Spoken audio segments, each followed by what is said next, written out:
Good afternoon, everyone, and welcome for our second day of the symposium regarding the debate on restitution. I was watching the trailer right now, and I just thought that it would be important to mention that the music, this very strange, beautiful music of the trailer, has been created by artist João Polido, who is also exhibiting in the Berlin Biennale, a wonderful work. I don't think we have done it yet. I think it's important. And of course, again and again, acknowledging the work of all the Berlin Biennale team have been doing, my whole artistic team with whom I've been sharing, particularly for this symposium, so many powerful and interesting moments. Marie-Helene Pereira, who will join us after. June and all his team who is taking care of the organization of all the conversation. And again, sorry for those who I'm forgetting. But obviously, as we said in Algeria, to make noise, you need two hands to clap. So I'm not the only one who is doing everything. There's another hand. And I want to say this while we are welcoming new visitors.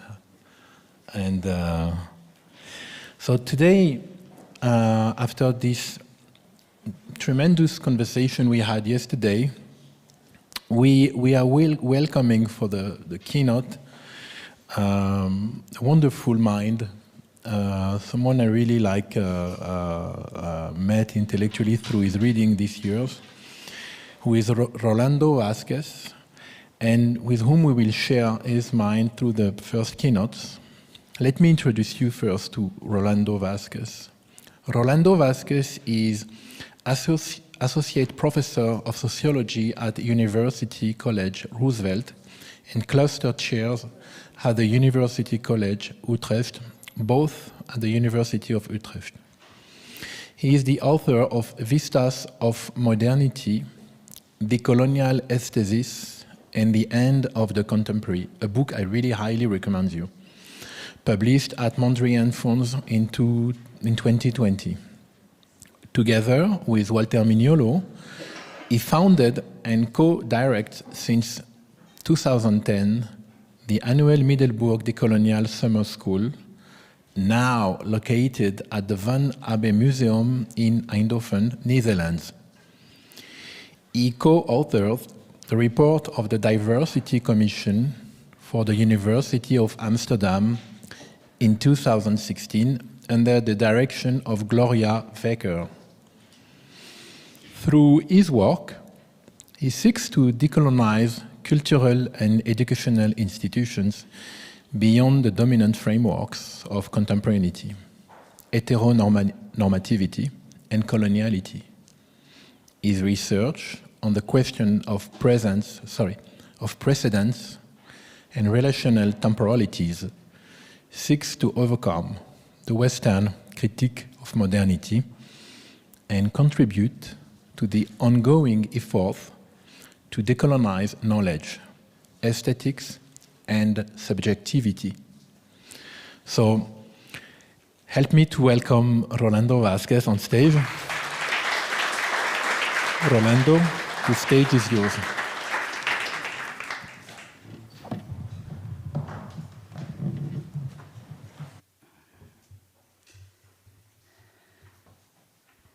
Thank you, Kader. Can you hear me? Yes, now you can hear me.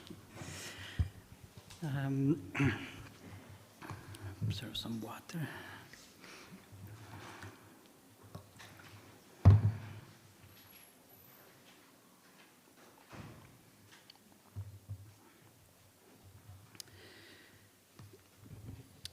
Thank you very much, Kader, for the invitation. Thank you to June and Charlotte. I see June here. I don't see Charlotte. That have been working so much for us to be here. And of course, the team and the house that is welcoming us. I want to especially thank Catherine and Suzanne, that are the interpreters Thank you for lending your voice so that we can come across other languages. It's an incredible work and one that is very necessary today. I want to start by a gesture. I want to invite you to look at the rings in your fingerprints. Have you seen the rings in your fingerprints?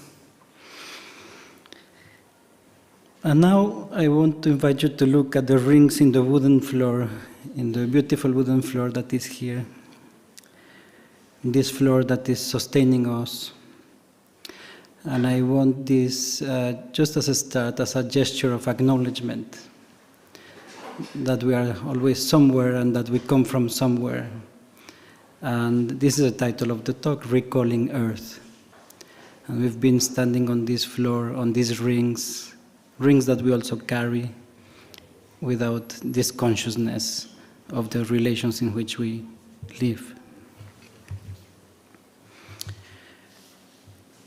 Yesterday, Bénédicte Savoy talked about the repair, the question of repair towards a new relational ethic. In a way, my talk is a continuation of this thought from my positionality, from the trajectory of decolonial thinking. That is where I come from as a plural voice, decolonial thinking that comes from Latin America, or what we call Abya Yala. So I will be speaking from the perspective of decolonial aesthesis. That is a very long-standing debate in the circles of thought in Abya Yala or Latin America.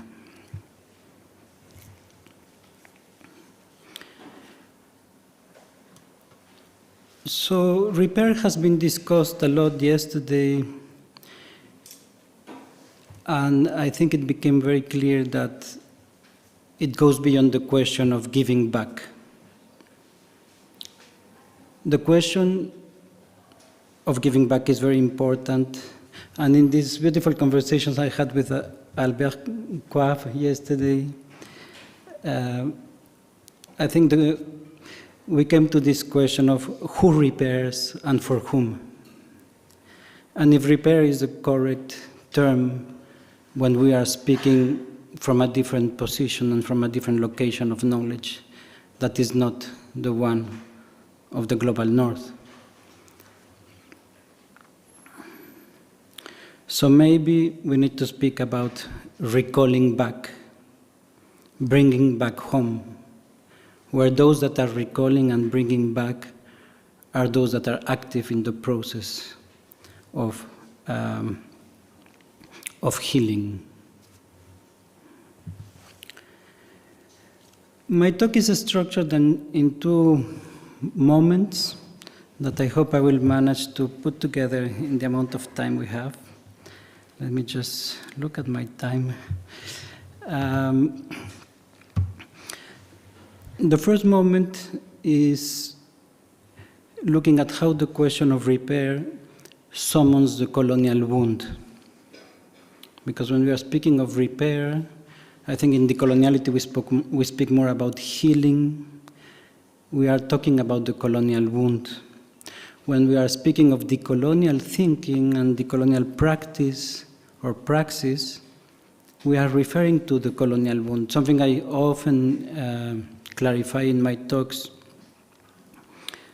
here in Europe is that decolonizing is not to deconstruct. You can use deconstruction as a tool, that's okay. But decolonizing is not deconstructing. Not every critique is decolonial. And Marxist critique is not decolonial. A Foucauldian critique is not decolonial. Derridian critique is not decolonial. Of course we can use them and they are very valuable. But they are not addressing the colonial wound.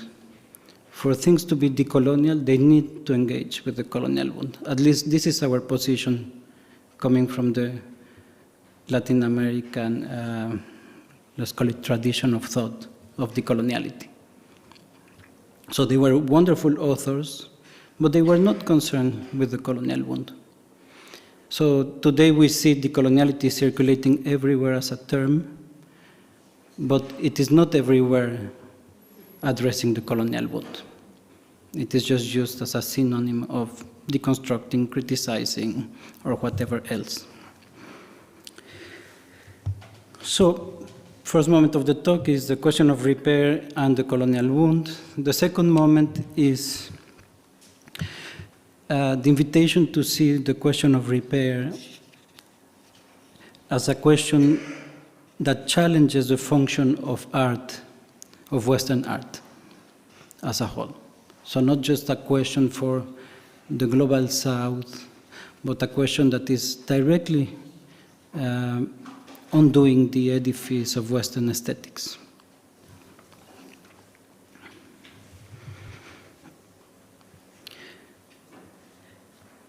Okay, I will start the first moment with what we mean by the colonial wound and the colonial difference. In the conceptual thinking of Abya Yala of Latin America, we have an important moment in which the term coloniality emerges.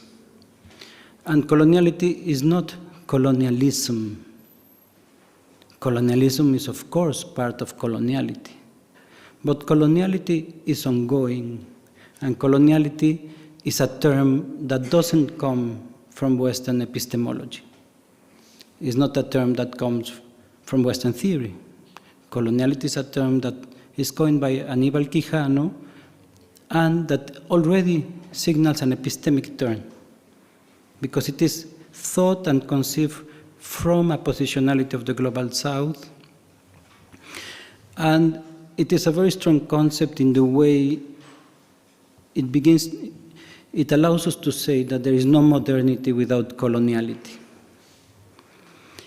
So all the history of Western modernity that we locate starting in 1492 with Enrique Dussel, we locate it there because that is the moment of the colonial expansion of Europe, of the first big colonial expansion, in which Europe can begin conceiving of itself as the center of the world, geographically, epistemologically, and as being in the present of history.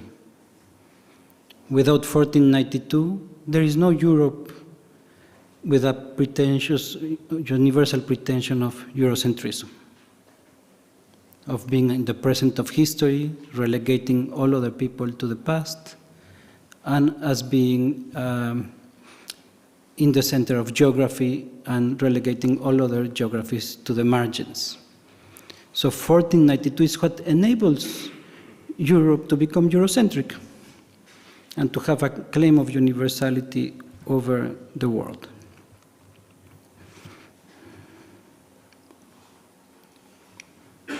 So when we say there is no modernity without coloniality, so no big development of global capitalism without slavery, for example, without the plantation, without the dispensability of human life and the dispensability of the life of the earth,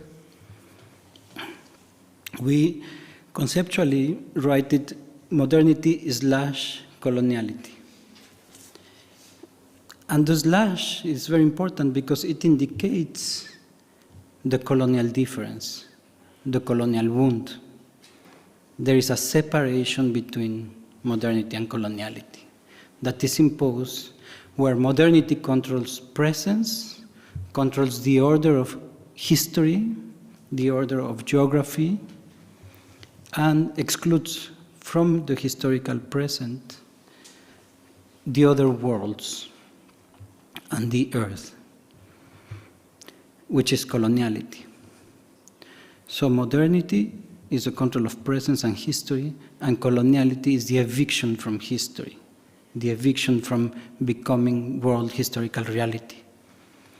That's why in my writings I speak about earthlessness and worldlessness.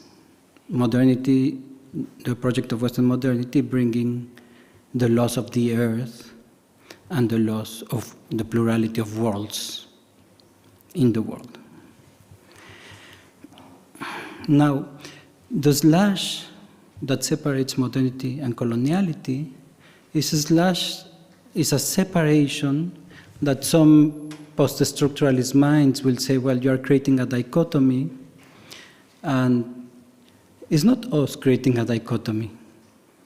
Empire creating a dichotomy. And we need to speak of dichotomies if we are going to see oppression. If we are going to see race, if we are going to see patriarchy, if we are going to see exploitation, we need dichotomies as categories to see. So the destruction of all dichotomies has become complicit with making invisible oppressions, forms of oppression. Of course, the decolonial project doesn't look towards a dichotomous world. It looks towards pluriversality. But it needs dichotomies to criticize power, to analyze what is wrong in the world. Now, I will try to hurry up a little bit, but I wanted to be a bit precise with these terms that are used everywhere without precision. So what happens in the colonial wound is that there is what I call disjointed temporalities. And this is that the temporality of modernity, and that we are forced to live in the modern consumer world, is disjointed or from the temporality of those that are suffering under oppression, under exploitation.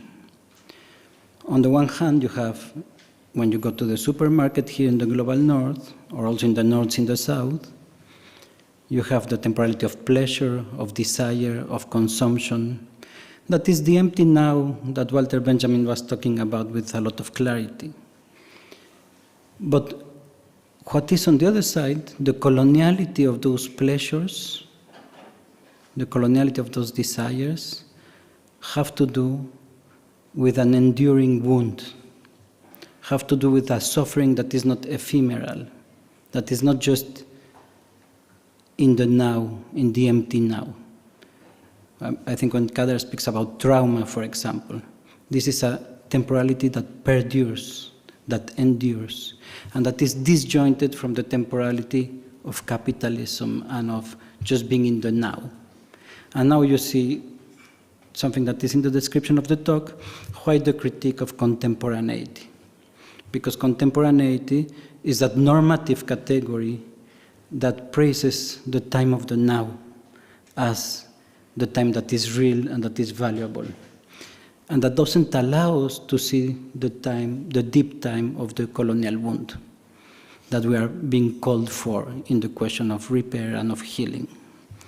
For this time, I speak of the concept of precedence that I hope I will have time to explain. I'm looking at my time, by the way. So with this analysis, we came to a question that has been very fundamental in the last few years, and it's the question of an ethical life. Whether we can live an ethical life in a world in which our well-being and sense of self is made dependent on the suffering of others and on the destruction of Earth.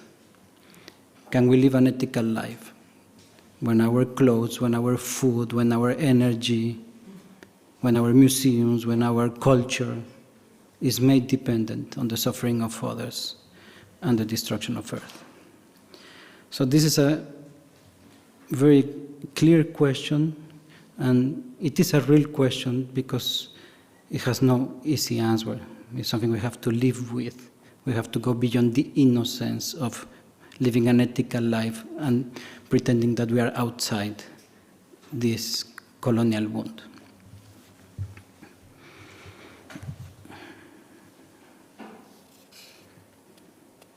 So from First Nations and indigenous thinkers and movements, we have learned that the modern colonial system is a system that leads to the consumption of life. It is based on the consumption of life, the life of Earth, and the life of others. So what does it mean to speak of restitution with this panorama? Of speaking maybe of the return in temporal terms. What would it mean to return, not in a conservative way, but in a radical way? What would it mean to give back to Earth all what we have taken from it in our lifetime? Is something that I think these questions we need to face as people inhabiting the consumer world. Restitution is also often just put in terms of property. Who owns the objects? And as long as we remain in the question of property, we remain inside the epistemology of the West. We remain in the terms of the economy of equivalence. And I think for us, the question of restitution should lead us to the question of justice and dignity. It is deeply inside, for us, a question of justice and dignity. So, modifying a little bit the famous dictum of Boaventura de Sousa Santos, I would like to say that there is no decolonial justice without epistemic and aesthetic justice. We cannot achieve justice just through property, because the logic of property is the logic of oppression. We need to achieve justice through also epistemic and aesthetic justice. And here I want to recall the words of one of the very important authors for decoloniality, one of the founding stones or grounds of decolonial thinking, which is Gloria Anzaldúa, because I think her Chicana feminism is giving us a lot of clarity about what epistemic justice might mean, what aesthetic justice might mean. So she says, let me take a little bit of water. I will no longer be made to feel ashamed of existing. I will have my voice, Indian, Spanish, white. I will have my serpent's tongue, my woman's voice, my sexual voice, my poet's voice. I will overcome the tradition of silence. This is key for us. Epistemic justice is about overcoming the tradition of silence. It's about the coming to voice of all those whose voice cannot be spoken in the grammar of Western epistemology. So in a beautiful conversation that Professor Maria Lugones and Professor Gloria Becker had in the Decolonial Summer School, they shared their biography, one of them being highly trained in anthropology, the other being highly trained in philosophy in US universities, and how none of them could find their voice through those disciplines. They could not speak about their experiences. They were muted, they were silenced. So when we speak of epistemic struggle and epistemic restitution and aesthetic restitution or struggle or justice, we are speaking about that possibility of coming to voice. So what is at stake in decolonial aesthesis? We use the term aesthesis in contrast with aesthetics, because aesthetics is the regime, the discipline of the West that tries to control perception and experience. What we say that is at stake in decolonial aesthesis is the struggle over our world historical reality. Is the struggle over how we perceive and how we experience the world.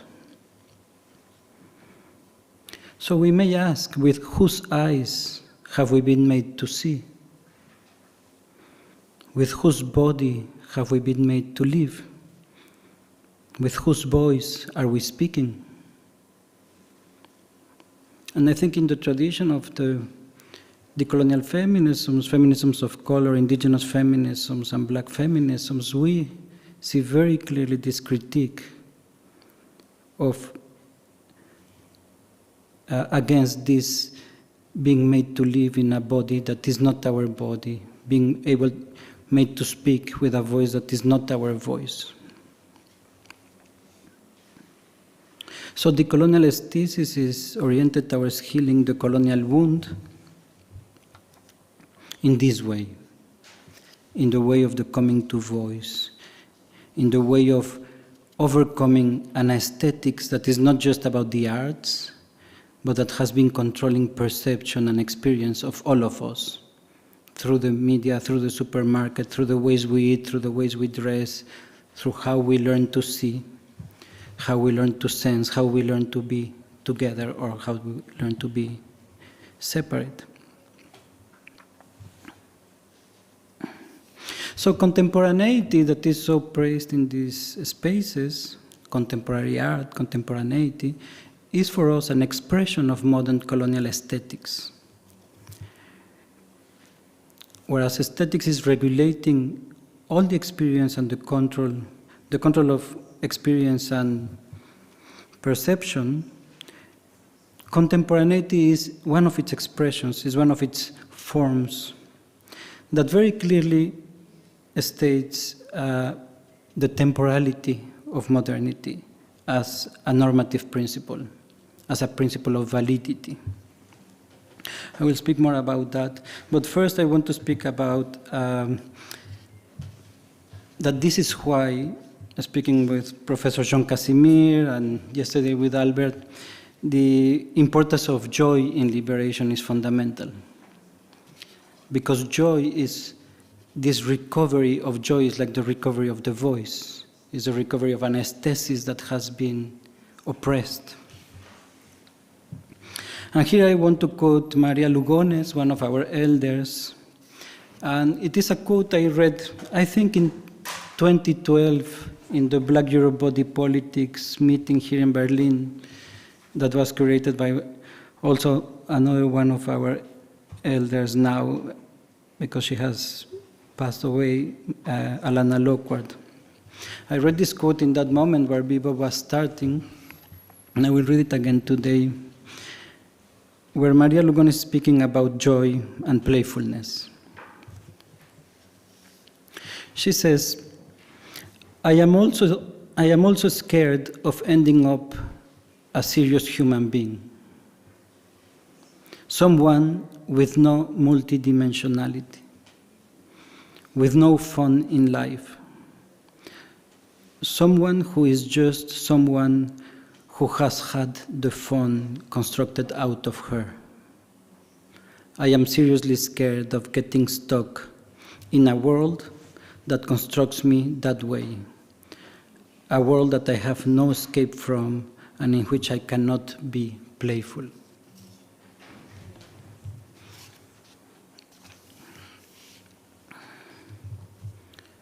I lost the time. I will speak briefly about the temporality. I think that moment of joy in Maria shows the importance of the aesthetic struggle, or the aesthetic struggle, the recovery of the voice and the recovery of joy, of the joy of life, that doesn't come through the consumption of the life of others and the consumption of earth, but a joy that is only possible with others, in community, in relation, that is relational, right? I will speak very briefly about the question of temporality to contrast the temporality of the contemporary or contemporaneity with the temporality of earth or the ancestrality of earth.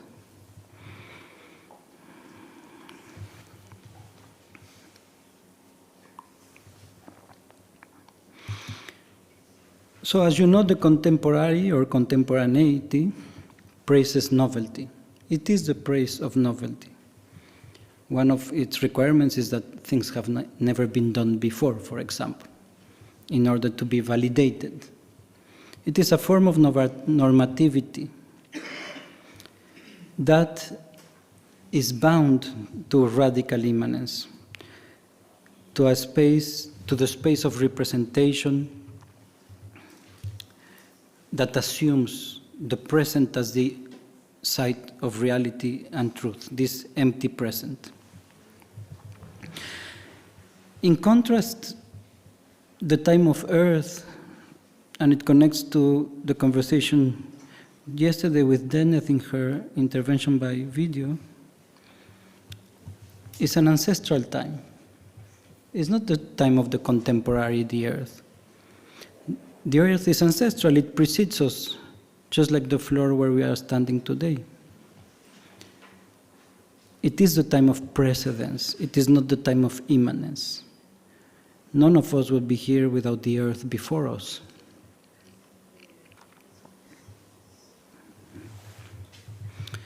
So, whereas the contemporary praises novelty, Earth is ancestral and precedential. The other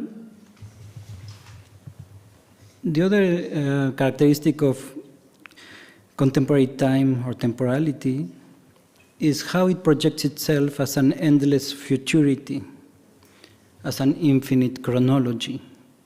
The contemporary says every time there will be something new, new, new. We are always in the futurism of the now that is always to be reached and will extend itself endlessly into an infinite chronology. This, on the side of thinkers of the earth, of First Nations, indigenous, originary thinkers, is unthinkable for the earth because the earth is not an infinite chronology. The earth has mortality. The earth can die, is living and can die. The logic of life is the logic of that which can die. Whereas the logic of endless infinite chronology is a deathless logic. It's a logic without death. And that is, I heard once Cecilia Vicuña speaking about the problem of plastic, and she used to say the problem of plastic is not that it is death, it's that it cannot die.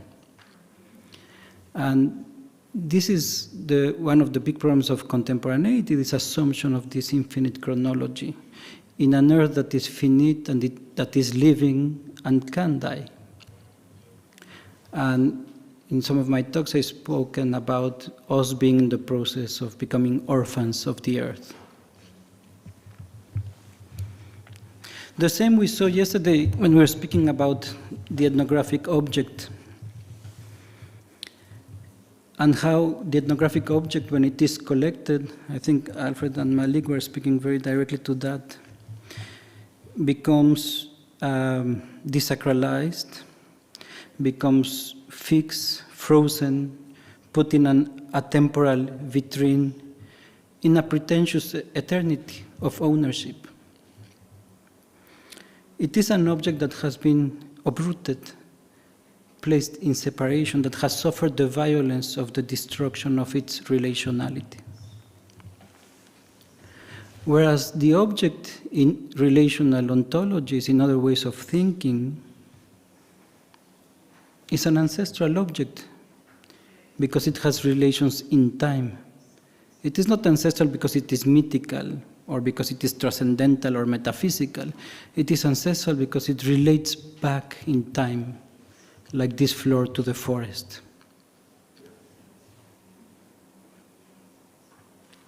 And here you see the logic of separation, of the logic of property and ownership and eternity, fixity in the collections and the preservators of ethnographic museums,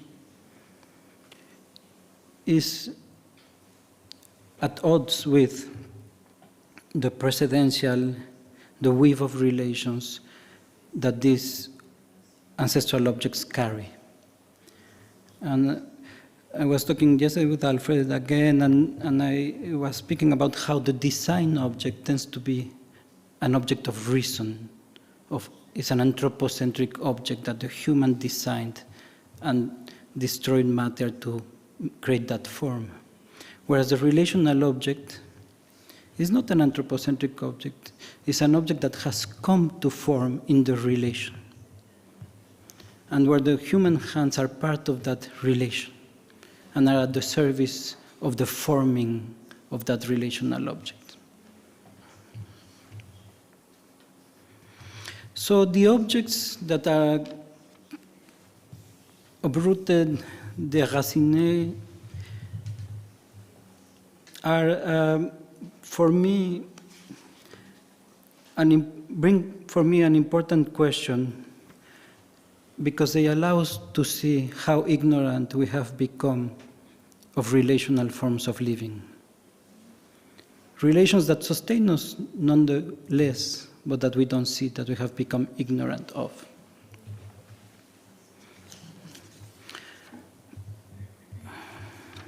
So here's where I go to the second moment, and where I say that the question of reparation is a question of the transformation of the way we understand the arts, aesthesis, and to bring the critique of modernity towards the decolonial opening, towards relationality. So the self of modernity, just as the object that is in separation, that has been uprooted, is the same with the self and with the production of personhood and the individual. For us to become individuals, we have been separated from earth, earthlessness, we become earthless. We have been separated from the communal, worldless. We don't remember where we come from, whereas most First Nations and indigenous cultures know where they come from. We, the modern subjects that have history, actually are the ones without history, without memory of our precedents. We have become amnesic. So, from this personhood that is earthless, worldless, and amnesic, we are seeing the possibility of a transformation towards forms of earthhood, of communalhood, of ancestralhood, where personhood has no more meaning. So restitution, or what we might prefer to call recalling, brings us to the task of transforming the function of art. It questions for me, or for us, the parameters of exhibition, the vitrine, the hygiene, the known place of the museums, the artifice of no time. No place, no time seem to be the conditions for the order of exhibition in modern or contemporary museums. It questions the desacralization of objects, their violent uprooting, and not in praise of sacrality in the way the West understands it, but in praise of the weave of relations that are still contained in those objects. So restitution is for us a powerful question against the order of representation and the function of art today.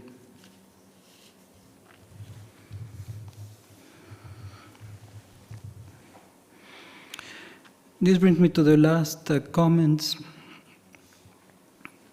So when we say that thinking restitution as recalling, as connecting to the heritage of Earth, as recalling Earth as well, should bring to question the whole edifice of Western aesthetics, its regime of appropriation, its system of representation, its control over temporality, and should help us address the colonial wound as something that needs to be healed but not forgotten. In this movement, and maybe for the conversation, we see a movement from the logic of representation that has been dominant in the history of Western aesthetics to the logic of reception. What would it mean if our museums, if our art schools begin training not in how you become an enunciator, somebody that represents, but somebody that receives, that is capable of receiving the plurality of earth and the plurality of worlds? Could we move from an age of enunciation to an age of listening? Putting emphasis in listening as a political, communal, earth activity. Can we move from the logic of owning to the logic of owing? From indolence to compassion?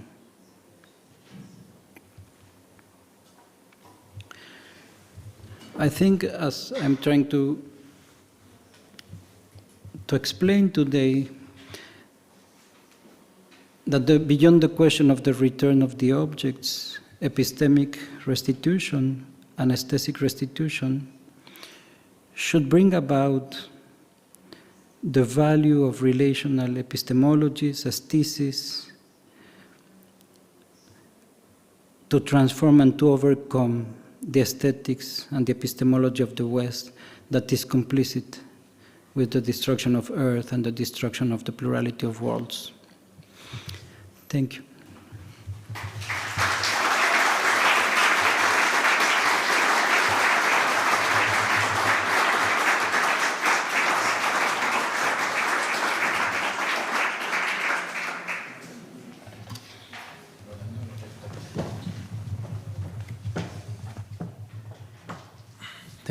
Thank you very much.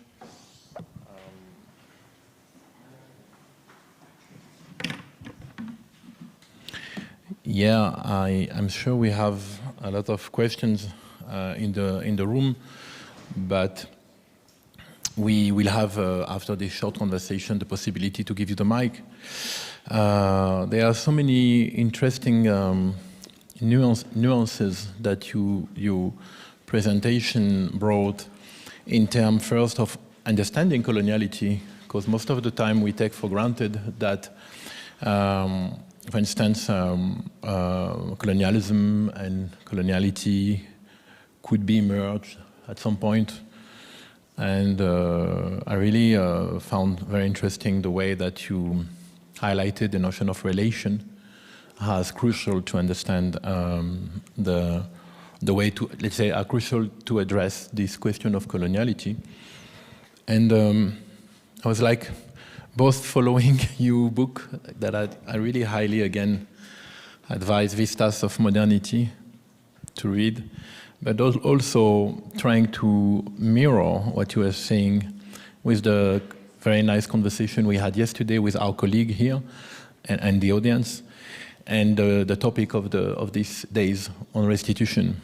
So for me, what I found very interesting, to get right to the point, is that if you remember, we've been speaking about restitution of artifact, we've been speaking about restitution of human remains, and Rolando is bringing one of the crucial question of restitution, which link us to modern capitalism, which means earth extractions. So, which reminds me one of the most also beautiful work at the Berlin Biennale by artist Auriel Orlo on the library of wood that is displayed at Paris-Platz, which depicts quickly a library collection of wood that has been gathered in Lisboa, of African wood mainly. And other conversation that I had also with other people in the past regarding the sort of impossibility to return the wood that has been transformed into furniture, into design objects. So for me, what I found interesting in this reference, and I would like to hear more about you point on that, is that how do you either juxtapose this question, the question of restitution of or return, or you said, you used another word that I found very interesting. Recalling, thank you. And on this question that would be the common denominator shared by all these three aspects, which is the notion of property, that you ended up with, I mean, instead of owning, we should work on owing. I'd like to hear more about this, notion of related to earth and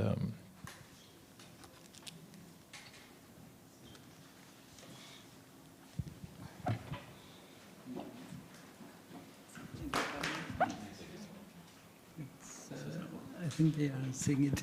Is it okay? Okay. Okay, go back to the red one. Now, can you hear me? Yes. Okay.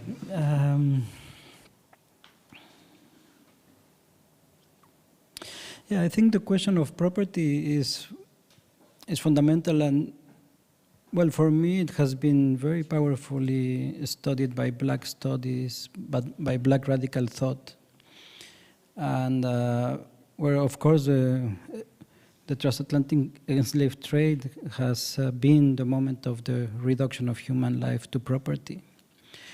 And unlike other historical forms of slavery, this was capitalist property. And it shows the moment in which the primacy of ownership takes primacy over life. And where life that is conceived as a network of relations, so not network, but relations that are not just in the present, as a biologist will have it, but that are also in time, that are also ancestral,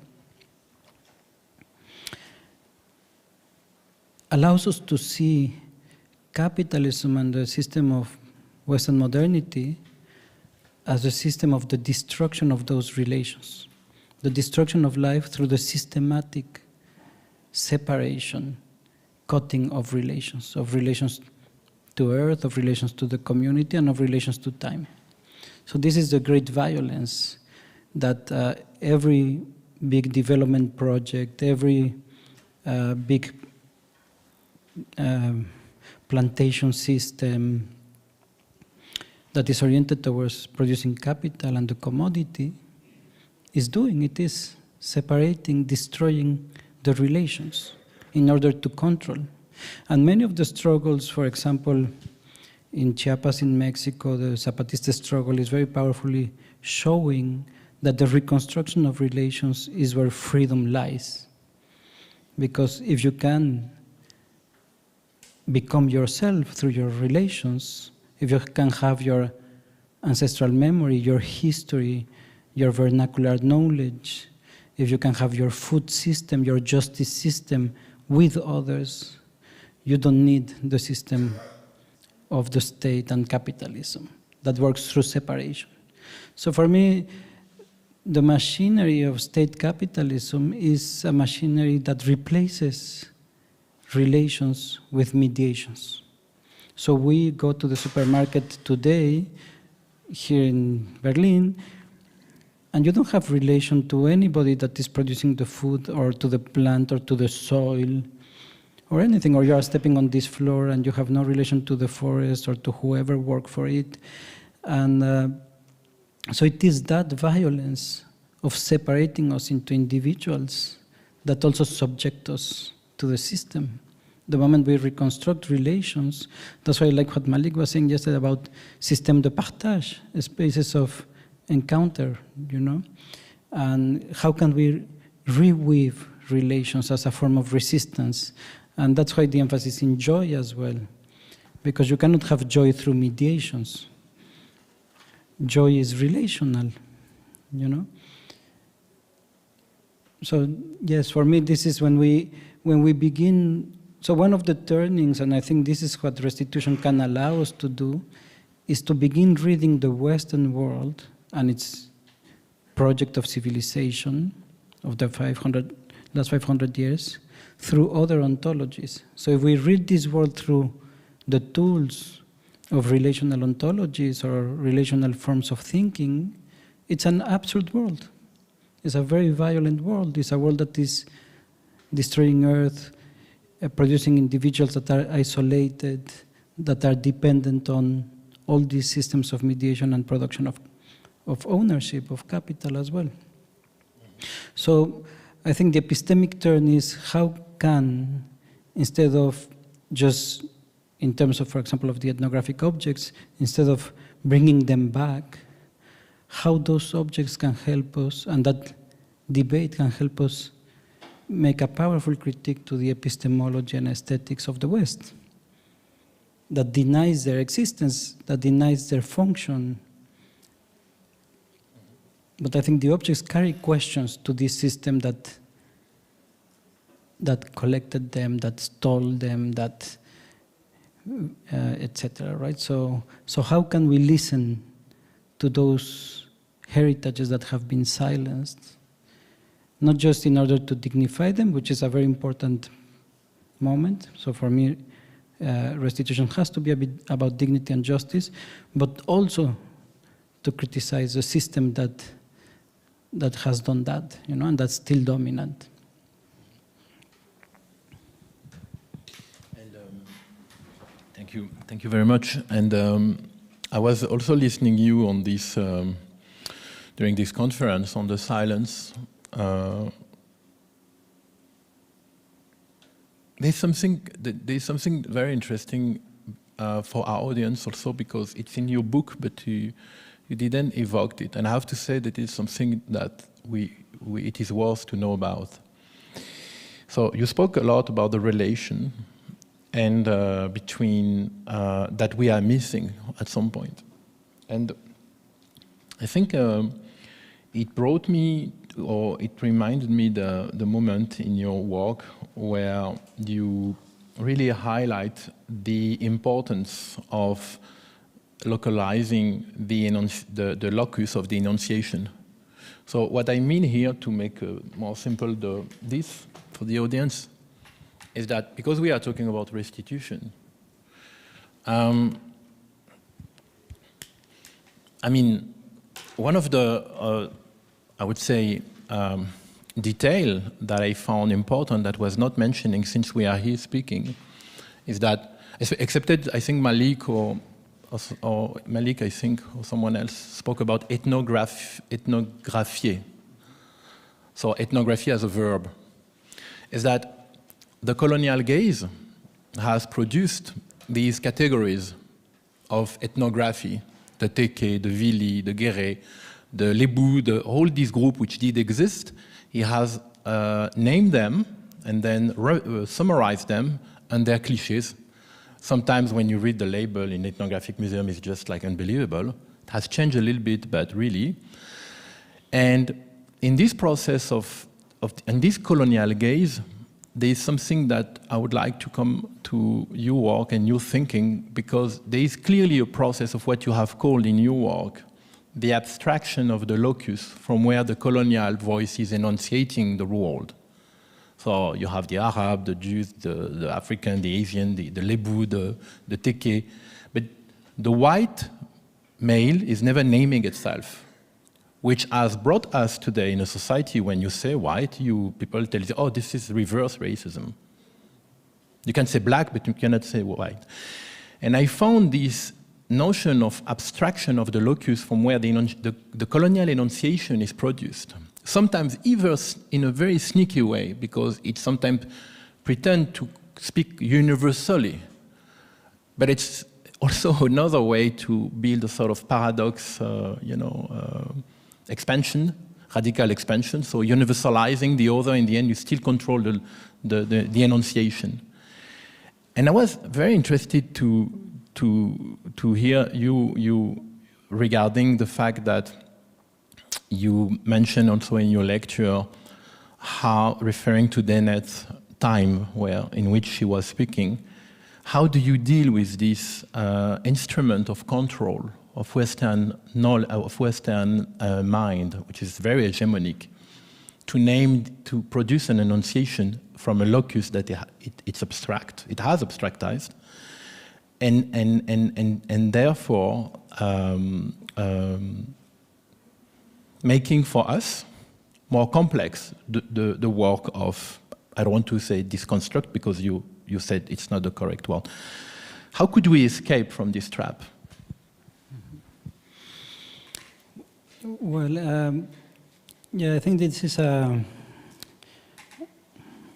it's a key issue, and it's something we, as I mentioned in the talk, we learn from feminist epistemologies.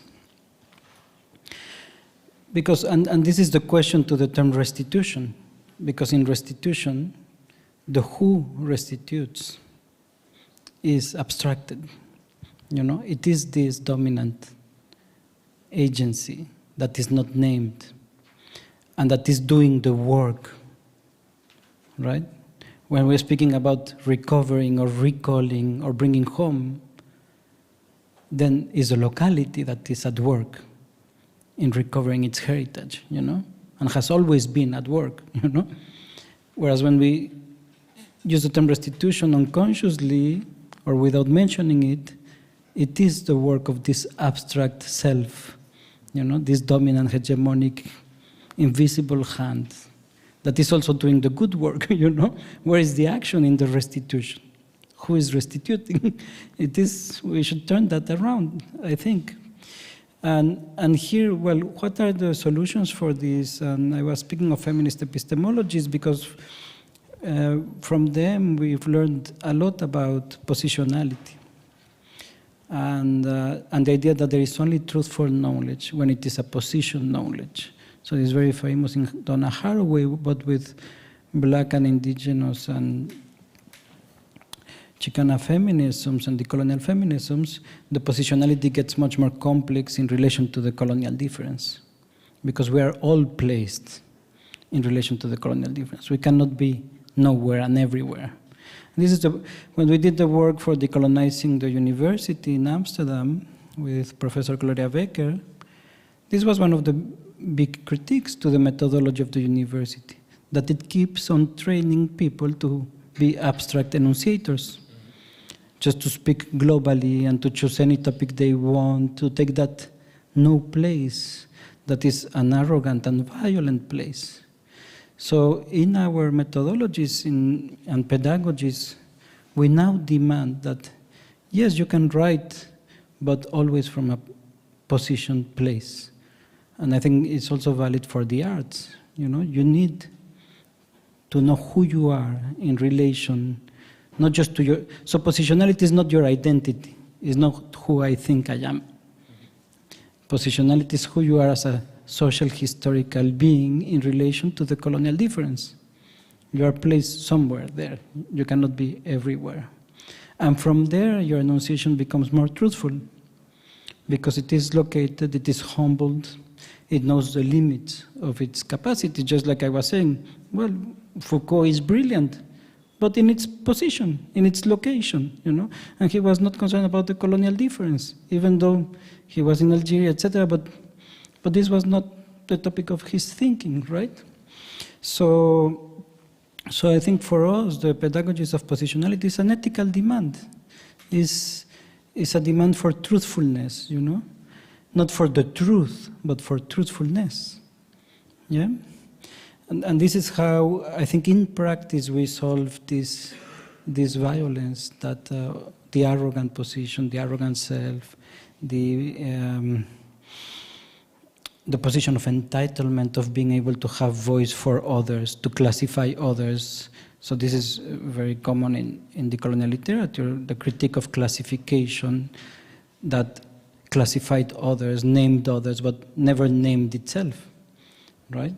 The position that remains unnamed. So, and this is why it's so important when we speak of whiteness, without recentering whiteness, that is a danger. But when we speak of whiteness, we are not speaking of reverse racism, we are speaking of a historical position. It's a social historical position that is in relation to the world in a certain location, and that has certain benefits, and that has certain history, you know? So the call for whiteness to position itself is not a racialization. It is a call for positioning and for humbling. When you were saying in your talk how to shift from being enunciator to receptor, were you thinking about this relationality with Earth, or in the debate of what we are talking also again these days on restitution? How do you deal with this question of the receiver? To the debate of restitution. You remember that we spoke a lot about how this conversation with Felwine Sarr opened my mind on the way that Felwine is asking for maybe we should now work on the locus from the continent of the locus from to where this object should return, which question, infrastructures, performance, etc. And I was like, when you said this interesting reference to rationality, that we need to, wonder how to shift from being enunciator to receiver. I was, even from the perspective of your own interest for, your own,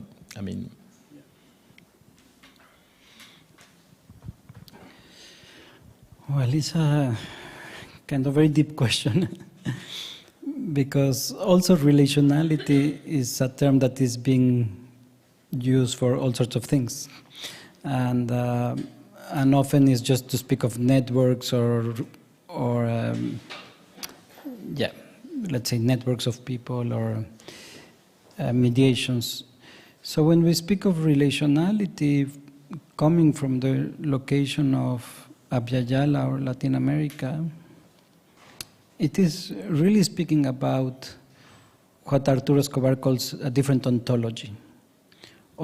These are other ways of thinking, of relating that are not coming from Western metaphysics or Western ontology.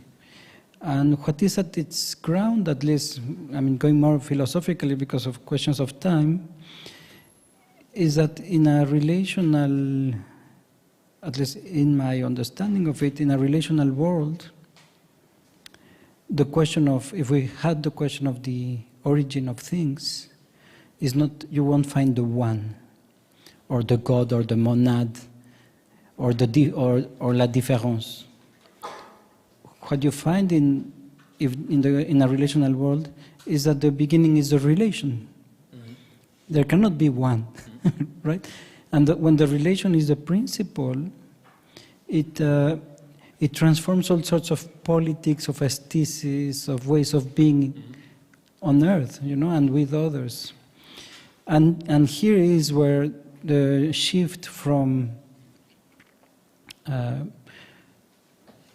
let's say, the shift towards reception, it's a call for a relational ethics, for a relational ontology, where I begin acknowledging that we think, because I have received all the language I speak, I have received it. All the ideas I have received them. So we are not so much of an I as we are a we, a plural self, the plural self that Maria Lugones was talking about. And if we are capable of joy, it's because we are in this relationality with others. Yeah, the same with earth. Whereas when we are placed in the position of just enunciation, of consumption, we are that individual self, that sovereign self, that is made in the image of the corporation or the state.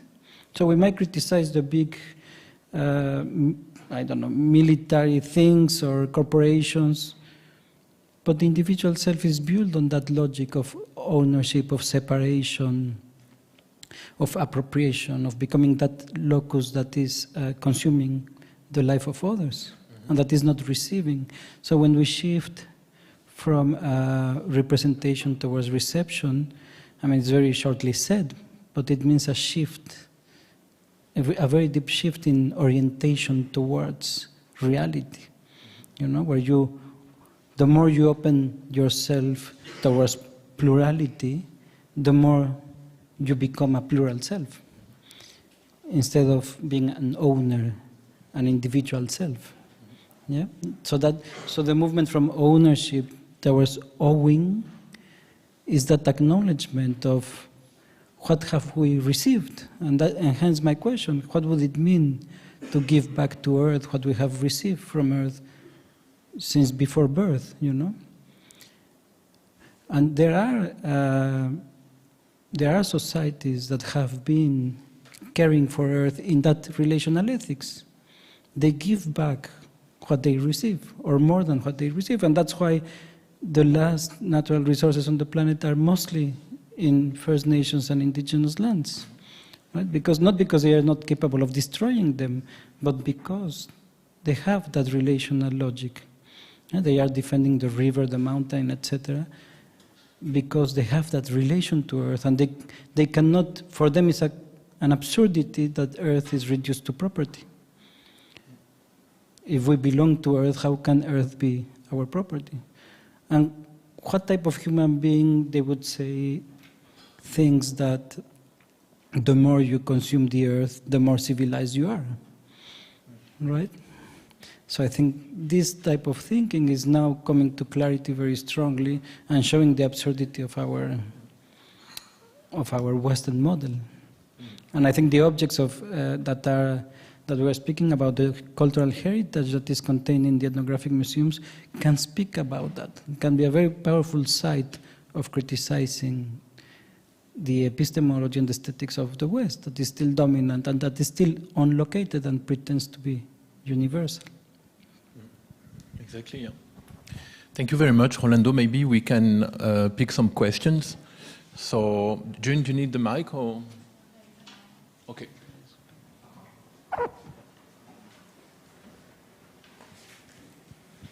Merci beaucoup, Rolando. Je voulais Thank you, Rolando. I want to say thank you because you said that it was the follow-up to what I presented yesterday, but it wasn't a rhetorical way of starting your talk, but you said something that really was enlightening. So if you want to restitute, you need to do so with joy. And between being serious and being joyful, it's important to be conscious of the fact that joy is not a given thing. So once you become serious, it's difficult to keep up this joy, but it's necessary to do so. I also want to thank you for having moved from the position of the one who listens, the one. I was going to stop to talk about these issues, and this is also what I've drawn. So to stop being the one who announces and start being the listener. But maybe there is one thing I'm not in agreement with you, because you talk about truthfulness and sincerity, but I'm not sure you really believe in these things, truthfulness, because you mentioned this. You mentioned it at the beginning, in the middle of your talk. So when we talk about these objects which have become ethnographic in our museum, when you talk about restitution, you have to. We can repair the relations. I think you said that at the end. So the fact to talk about the way Western museums make these objects separate from the world, the earth. It's also a way of progressing. But I do not believe so at all. I disagree with you. At least in my experience, the only means to come back to a relation is a physical relationality that is possible. All that you said cannot be done intellectually. We talk a lot about bodies in this context. So I want to know, really, when you talk about objects in museums, do you think we can relate to them? I think it's better to go 1 week physically and travel and accept to be in the flow of other temporal systems in order to change.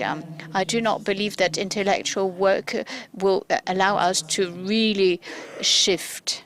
I would like to know what you really think about this. I reply immediately? Or? I took the wrong one. Yes, merci. Bénédicte, I'll reply in English for the translator. I'm not sure I completely understood where we disagree, because I think I agree with what you're saying. And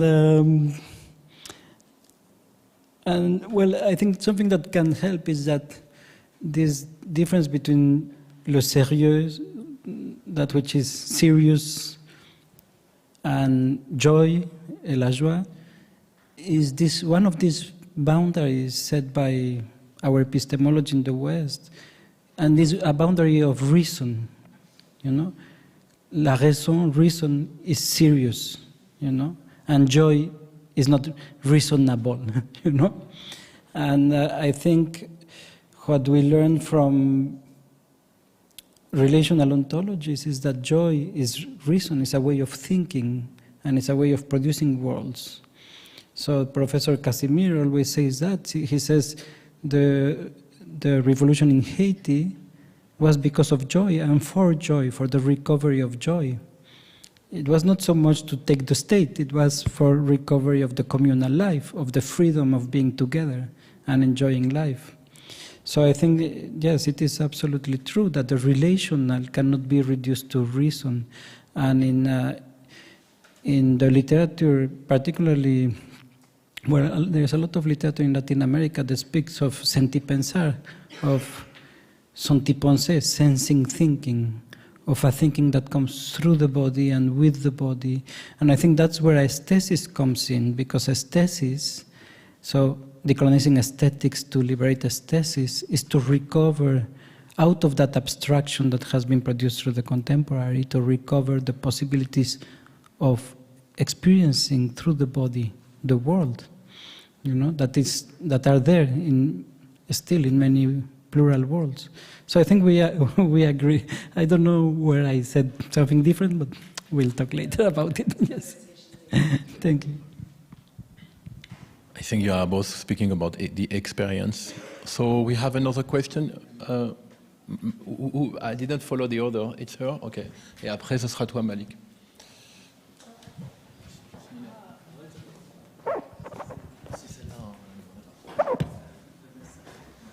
Thank you. Thank you very much for your presentation, which I enjoyed. I have a question regarding the terminology you are using. You're speaking, or you're referring to the concept of the contemporary as well as to contemporaneity. And I wondered where you locate the difference between these two concepts of the contemporary and of contemporaneity.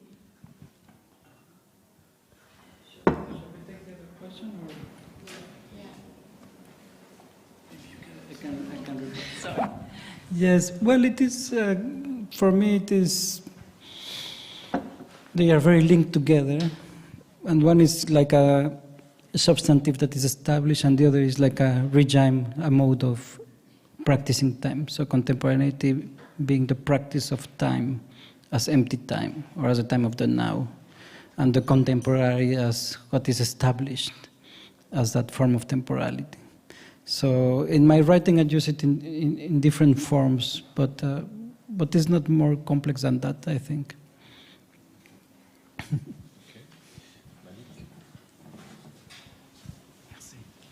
Merci Rolando pour cette. Thank you very much for this incredible introduction to our question of today.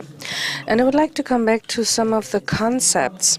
It was a really good introduction when you were speaking about the relation between reconstruction and the colonial aspect of it.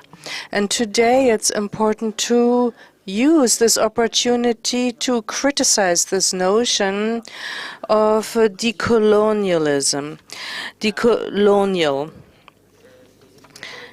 because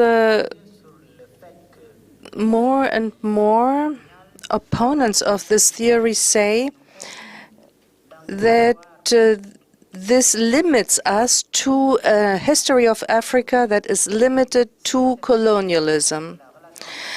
And the link between deconstruction and colonialism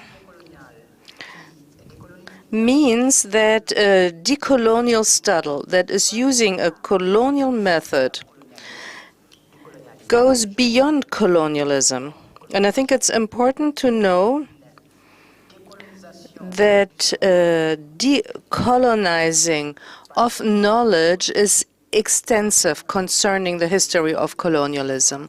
And it has also a meaning that goes beyond this element that we call colonialism. And there is a link between modernism and coloniality, and you explained it with a slash. But I would also come back to the link to restitution. You did not mention how ambiguous and this aspect is, and you can see it in the objects that are being restituted, because they are also products of modernism. So how to deal within the space of the new African Museum with this ambiguity, because it's actually in the DNA of the exhibited objects.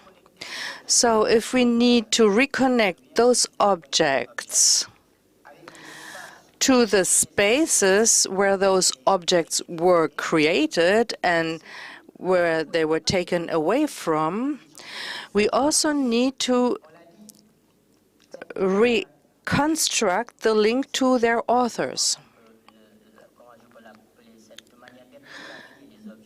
This is an ethnography of those objects that limits them to this space. And if you single them out, if you bring them back to their author that were identified, and not to the whole of society, then this is a first step towards decoding this ambiguity. For instance, in the Theodore Monod Museum, we have lots of objects whose authors we cannot identify because their names are not in the archives. But through an activism, we mention author not in the archives. That does not mean author unknown or anonymous. It just means that the name was not written in the archives. So the performance space of an artist, like I said yesterday, there is also this ambiguity. And in this space, the questions, critical questions that the object carries with it are also posed and answered. An example, Ibrahim Mcham, a photographer who was invited and worked on sacred spaces. He was invited to the museum, and he invited artists that were trying to revisit the spirit of the objects with their social ontology. And the spirituality, the real spirituality, does maybe not exist, but I think this is a good way to give those objects back a soul, even if it's limited, the soul that they lost. And I wanted to know what your opinion is. When you create this link between coloniality and modernity, characterized by this ambiguity and ambivalence, and link all this to restitution, what would be your strategy to deactivate this ambiguity that the objects carry that will be restituted? Thank you. I'm passing it to English. Yeah, I think these are really important comments. And Well, there are several things to mention. So I think what I was trying to convey in my talk is how these objects that have been modernized, when they come back, how they allow us to see that modernization. You see how to put them back in a vitrine, for example, in a hygienic, temperature control, etc., out of their communal life, to have to assign them an authorship, right? When possibly the person that made them would never recognize herself as the author, but as just contributing to the coming to reality of that object, for example. So I think that is a site in which we can learn the violence of modernization. So what that modernization means and what is lost of the relational worlds when that modernization happens. So for me, that's why I say the question of restitution, yes, it is a question of bringing things back, but it's also a question that enables us to criticize the fundaments of the system that took them, because we don't want to reproduce that system back, right? With the objects back, we don't want to reproduce the aesthetic system of the West that took them in the first place and that produced them as ethnographic objects under the Western gaze, under the ethnographic gaze, right? And then we become very conscious of that process. And I think that's why it becomes a site for interrogating that way of approaching heritage, the heritage of people, or silencing the heritage of people, etc. Now, the first part of the comment is, in the literature from Latin America, yes, it is very clear that colonialism is part of coloniality, but coloniality is ongoing from the beginning of colonialism to today, epistemologically, aesthetically, through gender. So coloniality is an ongoing process that is parallel to modernity, right? So I think that is something that is coming from the thinking of Latin America. I don't know if I left.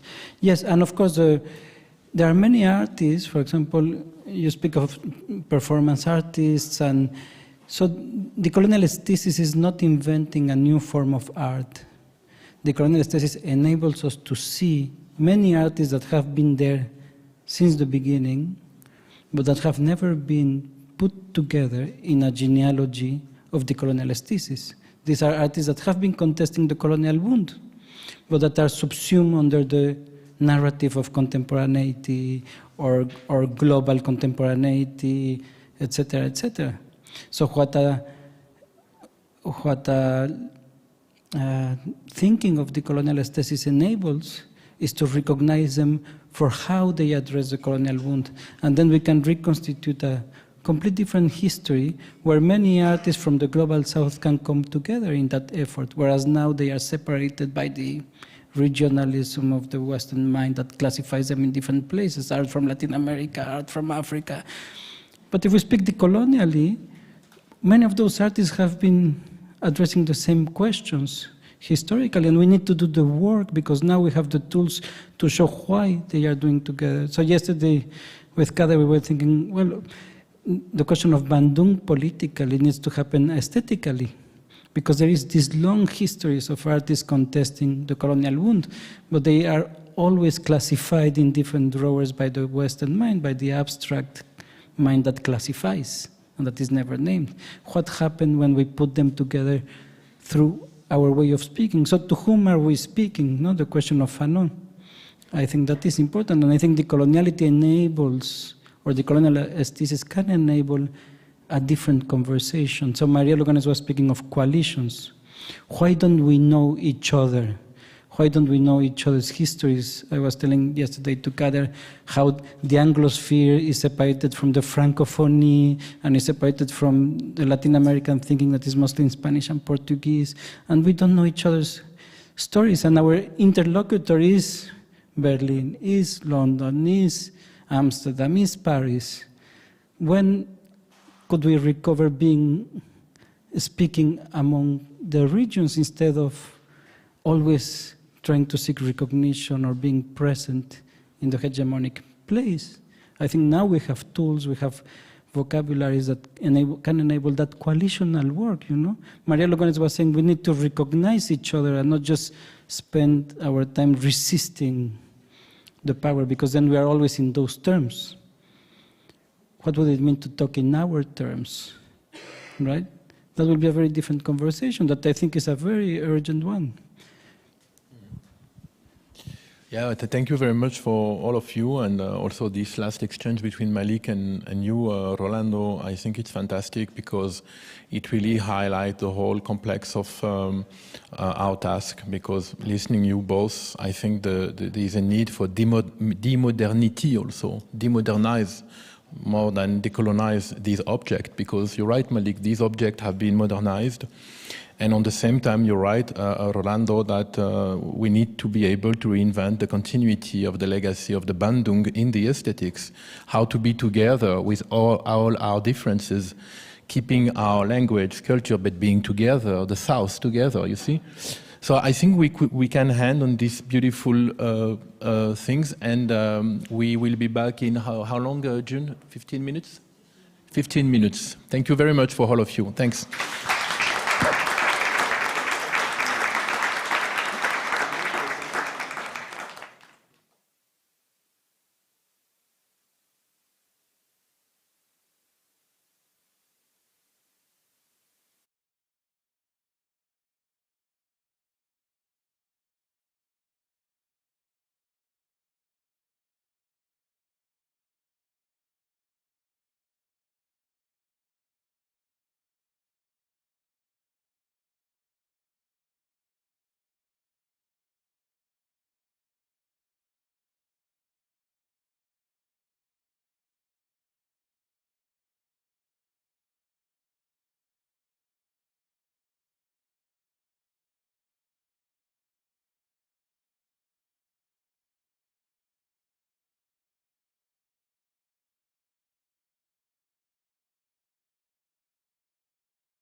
Hello. Hello, everyone. Welcome back for the second part of our program today. An artist talk, we called it, but mostly a conversation. It's going to be around deinstitutionalizing the archive on history versus memory. I'm sure you got it. We want to get out of the institution when we think about restitution. When we think about restitution linked to the archives, when it comes to restitution linked to archival practices. I would like to invite my colleague Jihan El-Tahri, School of Mutan, and Tuan Andrunguyen to join me on stage.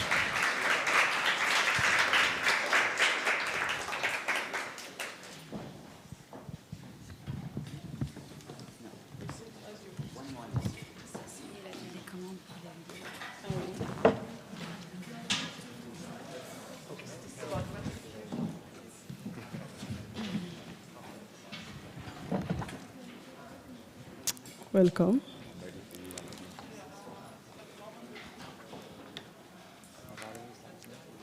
So first of all, I would like to thank all of you for being here again today, to thank Rolando and Kader for the first conversation, to which we already saw a lot of links, a lot of connection to what we would like to talk about. And since yesterday as well, there are a couple of thoughts that came from the conversation, but all of them really looking at this idea of repair, looking at it thinking that, okay, maybe repair is an utopia, maybe repair is actually about a process, maybe repair is actually about healing. And I'm very happy that I have my colleagues here who all of them have works in the Biennale.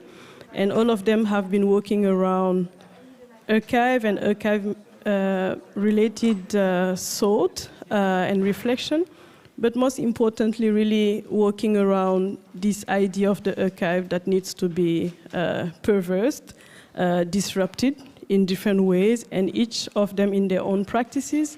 I believe they have achieved that very beautifully, in a very strong way, in a very insightful way, but also in a very poetic way. I would like to mostly be in this conversation also with them, not just as a moderator, because I believe in conversation and the exchange of ideas. We've been working together for a couple of years now in different contexts. The Biennale brought us here thanks to Kader and the concept that he proposed for this edition of the Biennale. But also, I mean, we've been working together in different ways from Dakar in Senegal, thinking about what it means to have alternative practices that are not practices of the institution. But here I'm thinking about the institution in an hegemonic way. I'm a curator, and I run an art center called Raw Material Company in Dakar. And we've been thinking about different ways of telling stories and different ways of reacting to history, to the way in which history has been written so far, and to the way in which we contribute in the writing of history. From the propositions in the exhibition, both Jihan, Antoine, and the School of Mutants have been working on disrupting the material archive. I have long been obsessed by archiving practices that are constructed outside of the institution, that in fact has long turned these as a currency, as pointed out in the work of Jihan El-Tahri, Complexifying Restitution, Notes to Self, for instance. Through the idea of mutation, put forward by the collective, the School of Mutants, so Hamedine and Stéphane here present on stage, but also Valérie Oussouf, who is in the audience, Lumo and Boris Rowe, who are not here, Oulimata Gueye, also who are not here, and many others. They invite us to rethink different forms of imperialism, including the one embedded into the set understanding of what constitutes archive and archiving practices. Their installation, all fragments of the world will come back here to mend each other, will be expanded in their lecture performance later today after this conversation. Putting forward the need to investigate and engage into unearthing the archives of the people, which in this instance could be translated as collective memory. Tuan Andrew Nguyen focuses his work and research into the creation of forms of narration that open up spaces for conversation and self-narration of untold, or rather erased, stories with the video work Spectre of Ancestors Becoming. Welcome to all of you again, one more time. We wanted to take the works that each of you presented in the Biennale as a departure point for this conversation, looking at the disruption of the archive, looking at the different power dynamics that exist in archive, searching for archive, and also walking around and with the archive as a center of reflection. But also really thinking about history and memory. Each of you have prepared something that you want to share with the public, and I want to invite you to do that. I have a couple of points of reflection that I would like to share with you for a conversation that we can have all together, and to which we will invite the audience. Maybe we could start with the School of Mutants. Knowing that you have the lecture performance later, what I wanted you to take us through is this idea of mutation. So through the formation of the collective, the School of Mutant, but also through the different iterations that the School of Mutant had, be it in Dakar, be it in other places.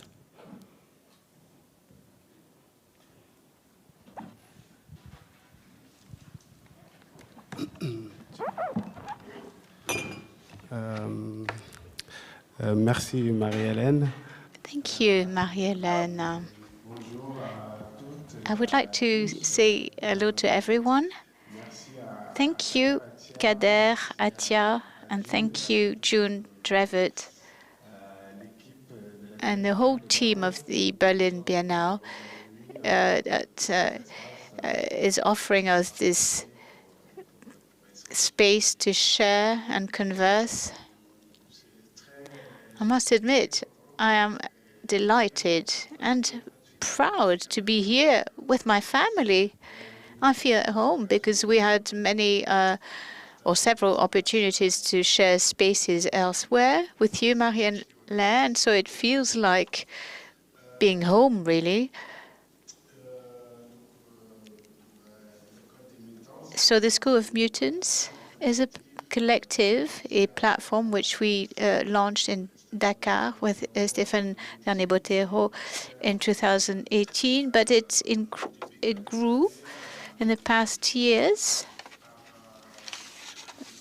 thanks to friends and colleagues that joined forces. We're not actually quite sure about the numbers, but this is a family that's growing almost every day. So the main focus and idea behind this collective effort was the desire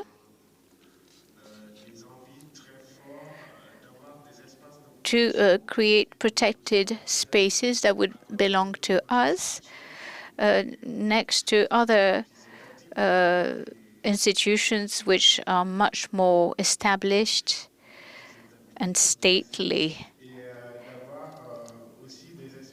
And also to have intimate spaces in order to act on the realm of the real in Senegal, and if possible also in the rest of Africa, and also activate and reactivate this potential in the diasporas in France, for instance, but also a bit in Asia.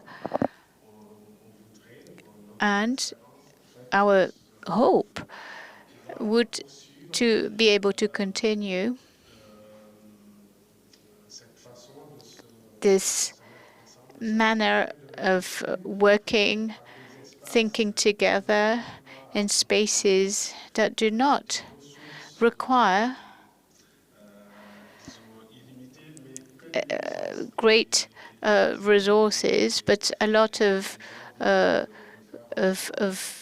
energies and ideas, insights, in order to think about the plural realities. How can we organize a school differently nowadays? Be able, for instance, to sit under a tree or in a space like raw material company in Dakar, just to think about a specific item. Could be an archive, film archive. It could be a movement. What was the Mudra school in Dakar in the 1970s, and Stéphane will explain that to you later on.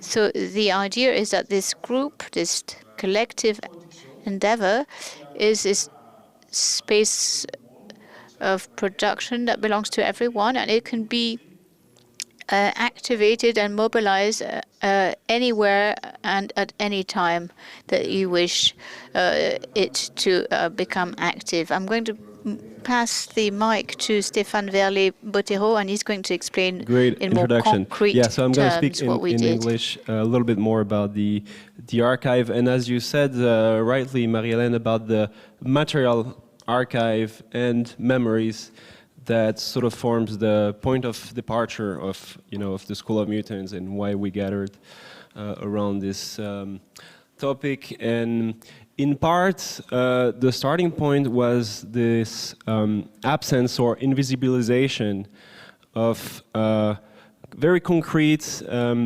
experiences that followed Senegalese independence around the idea of rethinking schools, reinventing education, and in resonance with also what we heard in Rolando's talk before, the need to sort of break down the Western dominance on epistemologies or ways of teaching, ways of learning, in ways to of gathering around knowledge, which has.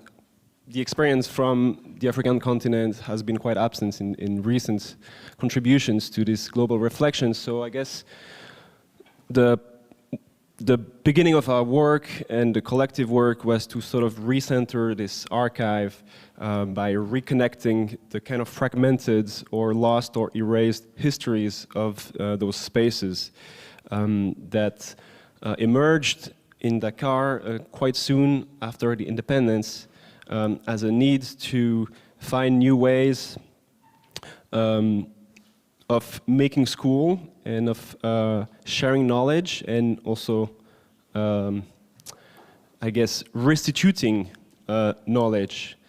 In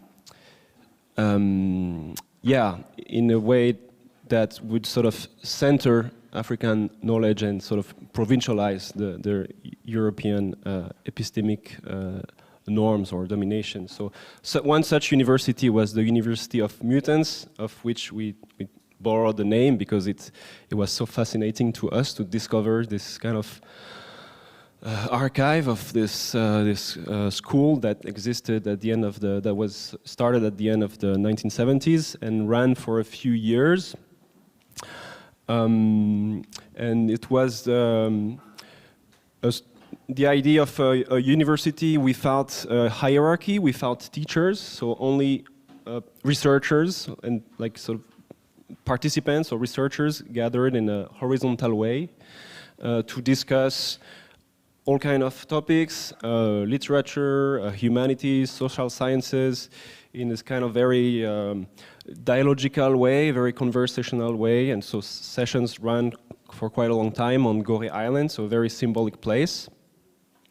And it was a very open model, inviting researchers from all the continent, but also Latin America, Asia.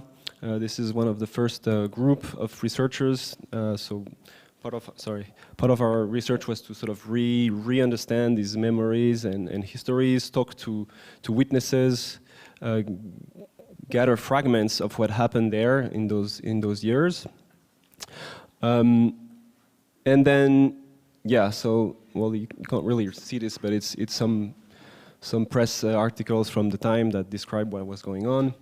And this is the library of the university as it is now. So we try to also find materials to digitize them or reproduce them, but also like leaving them there as it is. So try to be also respectful of how the building is right now, not taking anything. And then this, you know, continuing this research, we found out that this was not an isolated experience, but there was a kind of whole coherence after independence of groups or individuals who started their own school or starting, you know, trying these alternative university experiences. And one such person was the choreographer Germaine Aconi, whose project was to create, well, her artistic project was to create her own grammar of African dance, borrowing from the traditions she had learned, but also her journeys and her dialogues with other forms of dance and other gestures and other universes, such as the Bollywood dance that she studied a lot. And she created this school project called Mudra, which was also a very embodied, experiential, and dialogical way of learning and creating new dance material in Dakar in the late 70s. She also invited Black American choreographers like Alvin Ailey, who came to teach master classes. And it was also really a Pan-African experience, you know, bringing in dancers and choreographers from the whole continent in the spirits of negritude and dialogue of cultures. A later project that we investigated was this very futuristic project of a University of the African Future in the early 2000s. Also funded and supported by different countries as part of the NEPAD, sort of Trans-African Partnership. And the idea there that was interesting to us was also that this very futuristic brutalist building that was never completed because this university project didn't go to wasn't fulfilled, wasn't completed, but it was the beginning of the internet and new technologies. And the idea of this campus was to connect this library with other university libraries through this digital technology in a spirit also of sort of openness and southern cooperations. And yeah, you can see Mohamed Hicks in putting the first stone of the project with the President Wade. So there was also this Trans-African cooperation in this project. Yeah, this is a complicated history, but in the backdrop of these experiences, we also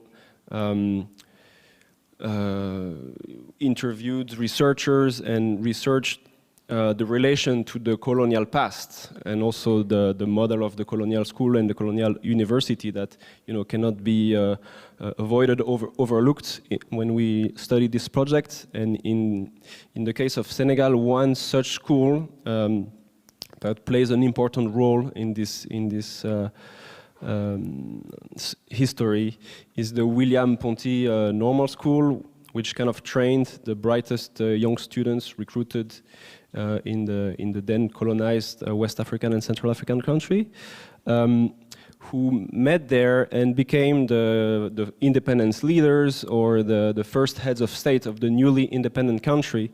So when we spoke to a lot of historians or professors or people who had attended the projects we are sharing now, there was a lot of discussion about this moment in history, which was a colonial instrument in which the students sort of subverted the framework they were in to engage and create conversation and weave relationships that then after were perpetrated in a spirit of real sort of Pan-African solidarity and revolutionary spirit as well. It was a kind of really a space for thinking, for desire, and for resistance and contestation.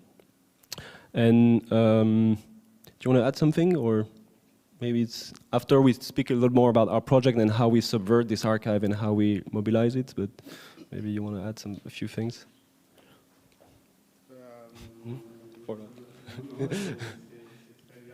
No, I think everything you said is great. I just want to add that the idea of creating a group named the School of Mutants has been transmitted to us, has been passed on to us, because the École des Mutants really existed on the island of Gorée, and so this was a very original idea. We were in a school where there were no lecturers, no teachers, and the idea from the onset was to open it up to all Africans. It was a Pan-African school, open to anyone with different practices and different researches, sometimes very original ideas. They would come to Dakar for 2-3 months and do research in the archives, and then go back home. So this was short-lived, and the University of the Future never even saw the light of day. But it was about how, to come together, meet, and think about the future of the continent. So these are quite tangible insights, and it's the expression of a desire in Africa to do things collectively, to do things together. And this is what happened to us. We also think that it's also helpful because we don't build walls. It's a very light structure. And so the engine and the power of this engine is to activate this hall, this classroom, and then start things very quickly, initiate the projects and do them very quickly together. Yeah, it summarizes very well what this nomadic and anti-institutional school of mutants that we're trying to open and to share with many in Dakar, but other places. That's what we try to do, and reflect on the possibility of opening such a space to counter the epistemicide that is sort of generated by the global north dominant model of education. So in these images of the projects we've done, you see a lot of installations or exhibition, but the real point for us is also every time we're invited to try to hold a chapter or a session of the school through assemblies, through gatherings, to really experience concretely and materially what these what alternatives, decolonial alternatives to education can be. So that's a lot what we've been working on the last few years.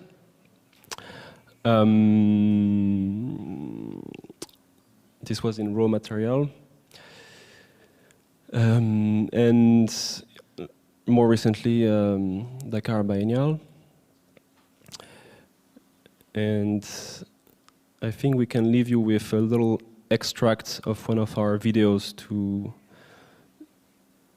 illustrate how the point of mobilizing this archive and sort of rewriting or reconnecting the dots of this kind of interrupted or erased history of alternatives and experiences of pedagogical experiences is really to speculate together and to share also our desires for new ways of making school. This is it.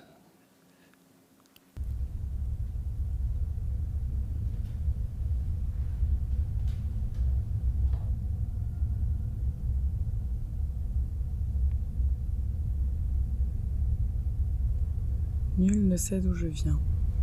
Moi-même, je l'ignore. Une mystérieuse apparition qui surgit et disparaît au détour et parfois au centre. Je suis une ritournelle, un champ païen. Je suis arrivée au milieu d'une tension. On dirait bien la fin de quelque chose, une imminence, mais personne n'est pressé d'annoncer la mauvaise nouvelle.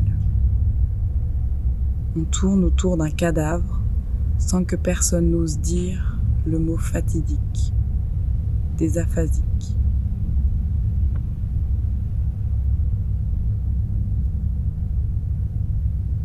C'était le temps présent, un temps de panique, le temps de la fuite, le temps des isthmes, le temps des deltas, le temps des goulots et des étranglements, le temps d'un naufrage, le temps des enfermements et des empêchements, le temps de l'indifférence, le temps du béton et du déguerpissement. C'était le temps présent. Un temps vide, suspendu, inhabitable, les lieux oubliés, abandonnés, les lieux que vous ignoriez. Des fabriques et des maquis, des forges, des refuges, des champs, des forêts. Nous croyons en un temps qui vient, un temps qui viendra, un temps du futur, un temps sans nom. Le temps des noces, le temps des mutants.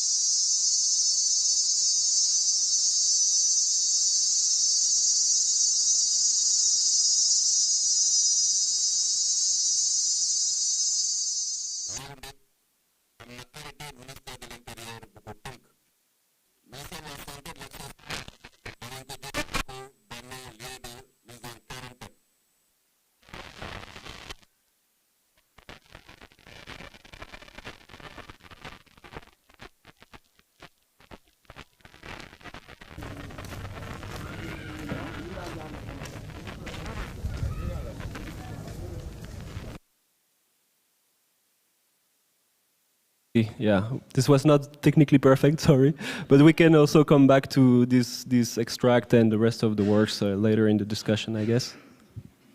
Thank you very much. In one part of what you said was that the School of Mutant is the creation of intimate spaces that mobilizes different puissance in French, so different powers, different forces. But here we're talking about reflexive forces, of course, as a way of creating from the local to the diaspora. So there is this idea of reconnection that comes in this, and that we see in the work you do. And I remember that for the Assembly of Mutants, what you were looking at in terms of the presence of the diaspora in Dakar was not just the diaspora that exists in Europe, but really looking at the diaspora, thinking about the African communities that are in Latin America, like here thinking about Brazil, and really creating a space of reconnection in which we can learn together. And I remember the presence of Maria Aparecida Moura and also Anapi was very significant for this assembly. For them, it was a moment of return to what they would call the motherland, but reconnection with those who are here and who are thinking about this distance. And I think it's very powerful to always remind that. I wanted to also invite Jihan El-Tahri to present the clip that she has and the thought that she would like to share with everybody. One aspect of this particular work was really looking at the archive and the way in which it's been turned into a currency. So I think it's very important to hear that. But of course, thinking about the absence of the archive as a way of censoring the rewriting of history in different manners. So please, Jihan, can you go ahead? Well, first of all, thank you. Thank you for having me. Thank you, Kader. Thank you, Marie-Helene, June, the whole biennial team. I think what's really, I thank you sincerely because it's providing a space of expression, and a space of expression that isn't contained with within a format, which is a very rare currency nowadays. And I'm glad to be speaking after the School of Mutants. They've kind of lost their names now. They're called the School of Mutants, because what they have, obviously I've been with them and following the whole process from its inception, but what they've been providing along these few years is also concretizing the idea of archive not being solely of a certain nature.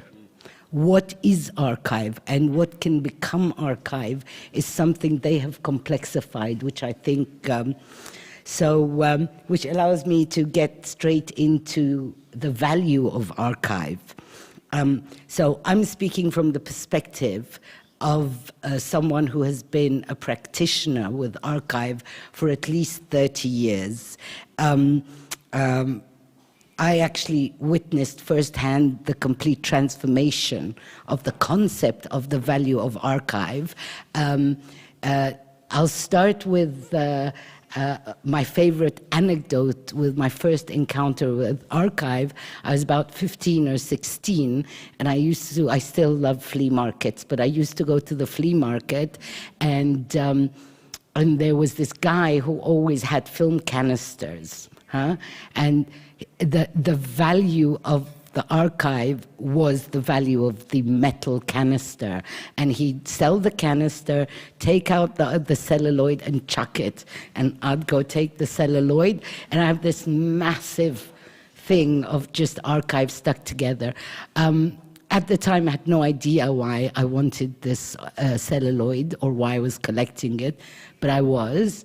And at some point, the celluloid had disappeared. And so I went to the guy and was like, where's the celluloid? And he said that now the jewelers come and take it because they melt it down for its argentique and make jewelry out of. So I think that's maybe some of our jewelry is also archive.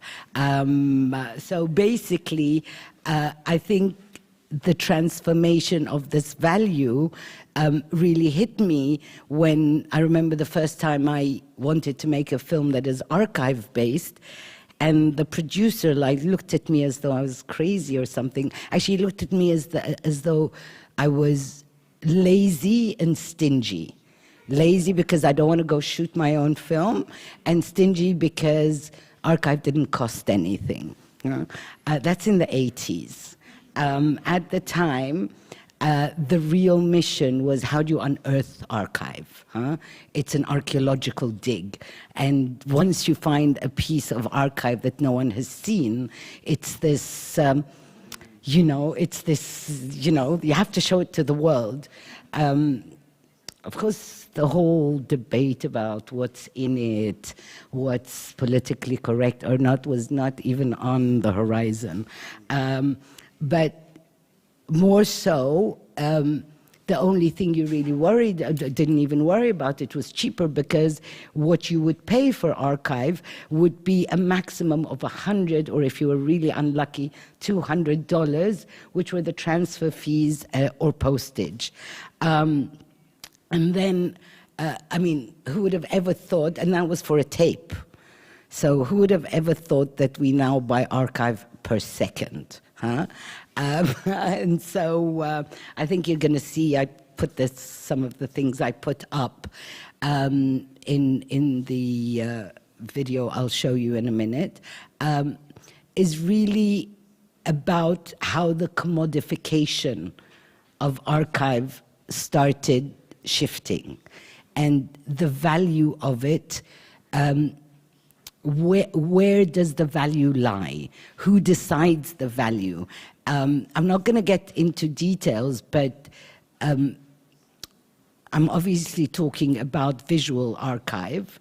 In 1978, there was the Bern conference, and that's where the convention around copyright and the value of copyright started. So obviously when I was making films in the 80s, we hadn't caught up with the convention yet, but the multinationals had. So then we move into the era of what I like to call the Big Five, just to use a South African analogy, when multinationals, and mainly Big Five multinationals, immediately understood how the financial aspect became the backbone of what archive is and what the nature of the archive is. And they established this watertight system that became based on money and accessibility. And that shift ultimately blocked people from the South from the ability to even reflect using archive as a central element. The prices of the archive you will see in my piece were all prices that I've actually paid or have been asked to pay and couldn't, so decided to change my story in order to be able to tell it with something I could pay. And I think these exorbitant prices often are very problematic because small, even international productions are not able to pay these prices, let alone any local filmmakers. But on top of this, what people always forget to say, that you pay the price, and then basically you get the right to use that footage for either 5, 7, or 10 years, and the price goes up based on what you choose. And if you so happen to be established or an establishment, you could negotiate perpetuity. And perpetuity doesn't mean you own it, it means that you can use it. That's it. And I think, and that's what I would really like to get into after we watch my clip, is the whole concept of different methodologies of censorship. Because at least I have 3 films at the moment that I can't use, officially of course, because there are 2 or 3 minutes in a 3-hour film that I no longer have the rights to. And so it completely blocks a film and its ability to circulate, your ability to even use it at universities, because 2 minutes from the 3 hours, I made this film about Saudi Arabia, and I wanted to use it in one thing, and I was supposed to pay 75,000 euros just for, I don't know, 4 or 5 minutes of the archive that I needed to pay after 15 years later. So anyway, another, I mean, I think that this establishment of this legal framework of how it is used is a very vicious thing, because it's very legal, everybody abides by it, and it's become the norm. And so even our own local archives now start establishing that same norm. And by doing that, it really does mess up narratives and where the narratives come from. And I'm going to add one additional element because, of course, now we're no longer in the 80s, and the digital is, nobody has the time or the means to go hunting in an archive as in the past. So you just click on the available archive, but then the digitized archive is based on these multinationals deciding what they digitize and what they don't, okay? Now, what they don't digitize and still belongs to them exists in the logs. So when you're trying to tell your story from your perspective and you see in this log something that could be really interesting, now you have to pay for the digitization yourself just to see it. And if it so happens that it does not correspond to what's in the log, well, they don't even give you your money back, but they still own it, and then they start selling it. So all these are different layers of accessibility and of the decision of value, and all of them really affect the ability to tell a story, especially from a Southern perspective. But it's how this guides the narrative that I'm really concerned about. Because what is actually in these visual archives, realistically? What we have in the visual archives are fragments. They're fragments of stories. So how do we piece together these fragments? And what kind of fragments are they? We can't forget that we're talking about spaces that, like, for example, the all formerly colonized countries, West Africa, former French colonies, were from 1934 until 1963 under the Laval Decree, which basically forbid natives from any form of representation using visual equipment, all sorts of, we were not allowed to reproduce our image. And of course, the British version of that, which is usually more subtle, was a specialized technique that William Sellers actually wrote a handbook with the Colonial Film Unit saying exactly how you film, what you can say, and how the natives should or can be shown. So ultimately, me as a descendant of a colonized subjects, all I can do is really work with what's there, what exists. And the issue now is, how do we analyze it? How do we appropriate it? Because we ain't got nothing else.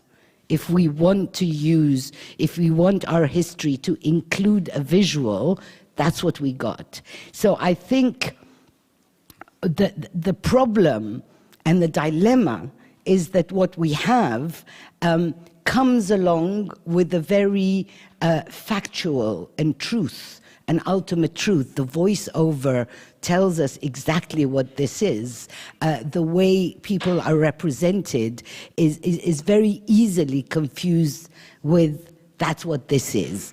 And so I think part of our mission is, how do we invert that gaze? And for me, restitution is not about give us our images back, because the truth is, if they do, where are we going to put them? But of course, I have 100 other ways of give them back, and we'll deal with that. But it is a real issue. Give it back is only a minor part. How to access it, how to access freely. Why has the public domain disappeared? Who decides when the footage, when I buy footage from multinational archives, they sell you public domain footage. And of course, no, you can't pay for this because it's public domain. But they say, take it or leave it. And since it's nowhere else, you pay for it despite it being public domain. I think, but it's really important that we don't only speak about the colonial archives, and the colonial archives have managed to find this methodology to obstruct and construct past narratives through financial means, okay? But then our own governments, by barricading access and through layers of politicized bureaucracy, are now controlling current narratives. And they control current narratives also through controlling the past. And so, for us filmmakers, how do we find ourselves? How do we actually reclaim, as an artist and a filmmaker, how do I reclaim, how do I even start to restitute, just for myself? I'm not very greedy, I don't want everybody to, just for myself, how do I reappropriate what I claim as my history? And the burial sites of celluloid exist in each and every one of our countries. It's reaching them and convincing the powers that be that this is important, that is very problematic, because our governments see archive material as dangerous. They're dangerous political tools, and so they either treat them as such or neglect them, and that then goes into oblivion. Wanting to access an African archive, because I kind of made this decision a while ago that I will only make my films with archive taken from the South. Of course, you can't, so at least 50% of my films are from archives of the South, but obviously you can't do that. I think what is very unsettling is the fear that exists when you try to access African archives, because I think the fear is very related to the fear of upsetting the very controlled mythologies of independence. And every leader comes to constitute their own imaginary of their own rule by using the archive as part of that dialogue. I'll actually give you a very interesting, for me, interesting moment when I was making the trilogy. My last film was a trilogy called Egypt's Modern Pharaohs, and I was doing the research during what is called the Arab Springs, and so I was in Tahrir Square in 2011, revolution, everybody was really excited, and there were all these street vendors everywhere. And one of the street vendors had this table with all these pictures. So they were selling pictures of Kulthum, pictures of the former king, pictures of Sadat, pictures of Nasser, pictures of all of this. And there was this one picture of a guy in an army suit that nobody could tell me who this guy is. So why are you selling this picture? He says, no, it was part of the, I don't know. So anyway, I bought the picture and I took it to my father. I said, like, who's this chap? And he looked at me and he says, he's the first president of Egypt. And I'm like, what? What do you mean the first president of Egypt? Wasn't Nasser the first president of Egypt? He says, no, there was another president for 3 years after the revolution. He's called General Naguib. I mean, I'm quite a politicized person. And I was like, already in my 50s. Not quite. And like, what do you mean I don't know there was a first president of Egypt?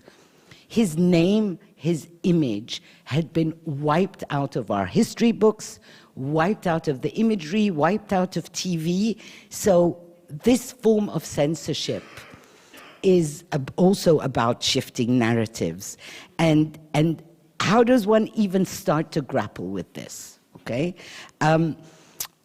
I guess that was partly why I designed We did this program as part of it was introduced as part of the Biennale in Dakar this year, and with partners with raw material and several and 2 other local partners.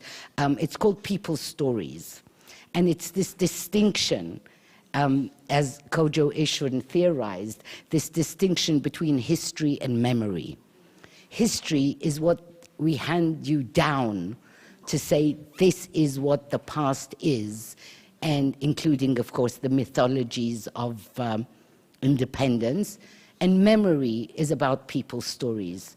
it's about these missing frames, these missing links, these missing stories that have been silenced.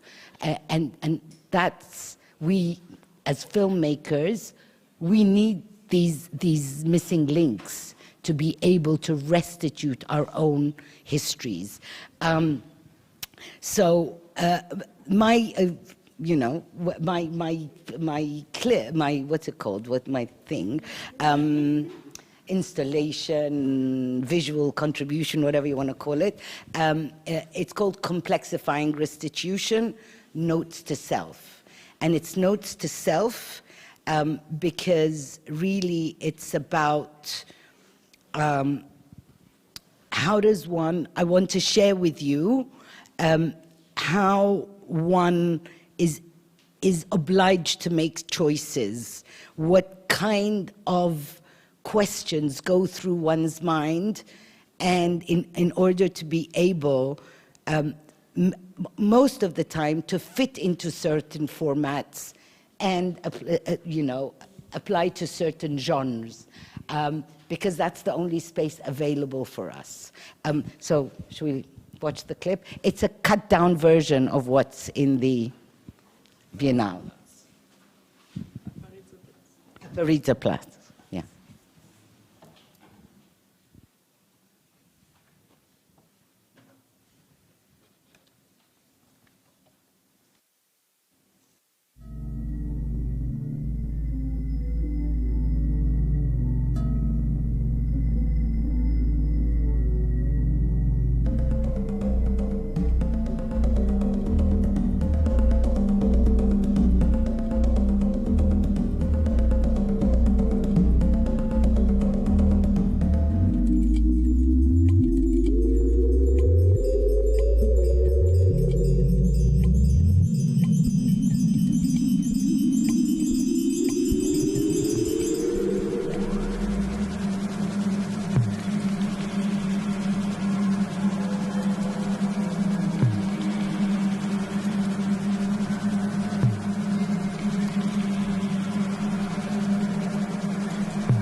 أننا ونحن نبحث السد العالي إنما نبحث أيضا في خيركم وفي مستقبلكم كما نبحث في النتائج التي ستترتب على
century is Africa's.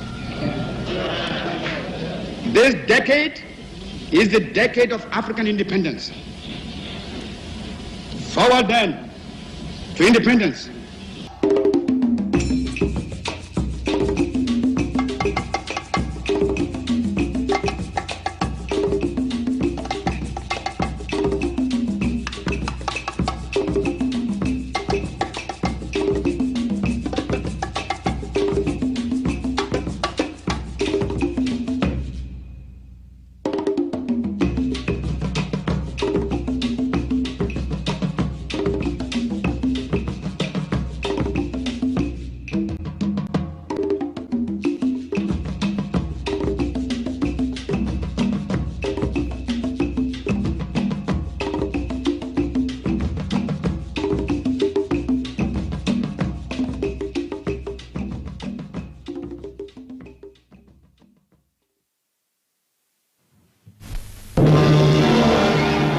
This was the scene in Ismailia after British troops had waited while orders were broadcast to Egyptian police to leave their headquarters and surrender.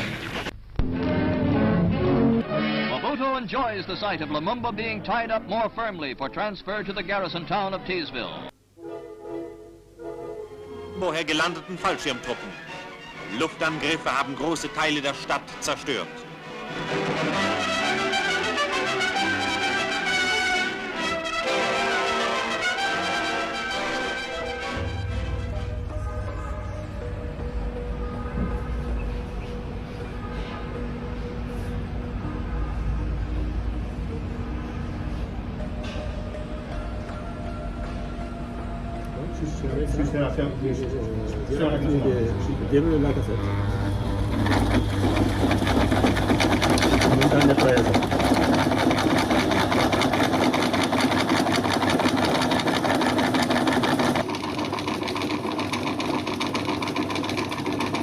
Après, ça se déroule, ça se décolle, c'est nettoyé. Vous voyez là, il y a des kilos d'accrochement.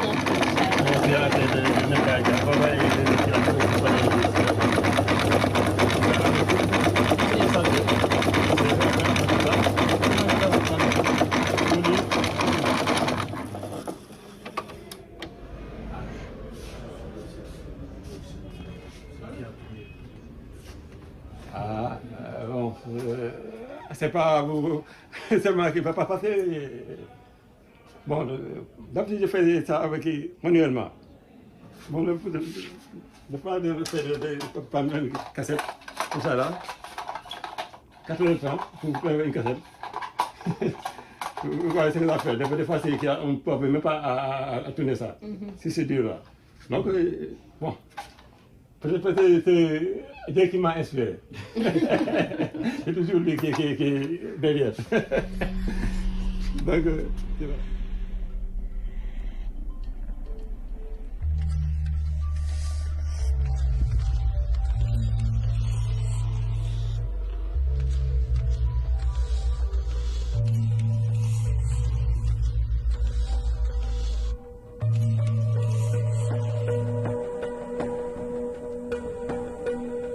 Chairman Arafat stressed the importance of strengthening mutual relations between Palestinian and Japanese peoples. We are very interesting to have a good relation with the Japanese people because we admire the way how Japan and the Japanese people have the ability to stand firmly against the American colonialism. It's really interesting to build this kind of narratives and accounts around oblivion.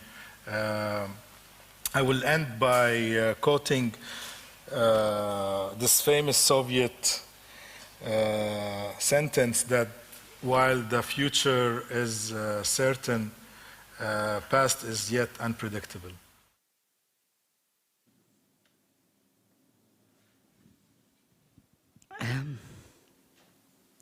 It's actually quite ironic that this piece ends on Mohamed Yacoubi's Tokyo Reels, because just the day before yesterday in Documenta, the advisory committee has banned the Tokyo Reels and has asked for it to be removed. And I think we all know that what has been happening over the summer in the art space, what's been happening in Documenta, the cleansing under whichever garb. And I think the 10 films made in the 60s and the 70s are archive films. So what is archive allowed to say and what is it not allowed to say is a big issue. But I think then what happened for the Biennale here in Berlin with the imagery, regarding the imagery of Abu Ghraib prison, and of course the dissatisfaction and the trauma expressed by the Iraqi artist is undoubtedly justified. But for me, again, the content and the manner with which action is being taken is simply another brick in the edifice of censorship. And as an artist and a filmmaker, I find this totally unacceptable. And I find it totally unacceptable that we all sit in these spaces with this elephant in the room and pretend this isn't happening. Because I think that we will seal our own fates if we do not address this, if we do not debate this, and we do not allow this space especially for people from the South, to look at their own history with its own wording, politically correct or incorrect, and do that work. I sincerely think that we're at a very critical juncture, and accepting, there's nothing worse in censorship than the fear it creates, which then becomes the motor of auto-censorship. What kind of archive will remain for the future generations if one can only tell stories from their own ethnic background, from the color they are, from the gender they are? It's terrifying. I mean, Abu Ghraib, whatever the argument is, and Tokyo Reels, whatever the argument is, takes away my humanity, my ability to say, I'm sorry, I can talk about this. Anti-Semitism does not belong to the Germans as much as torture does not belong to Iraq. And sorry, I'm shaking now. I mean, listen, I have fought long and hard to find a space of expression. I've been banned from my own country. I have all these things. I'm not going to find myself on top of everything. Financially, they put you in censorship in every single space. The little available space in the art world to actually reflect, interrogate who the hell we are, even that is closing down. That's if we don't react. I didn't mean to, just to end this, I think what is really important and why this is important is that every single thing we create, every visual contribution in and of itself becomes an archive of the future. So if we no longer have the ability to make that form of archive because of fear of treading in the wrong space, then I would be very sad for future generations. Thank you.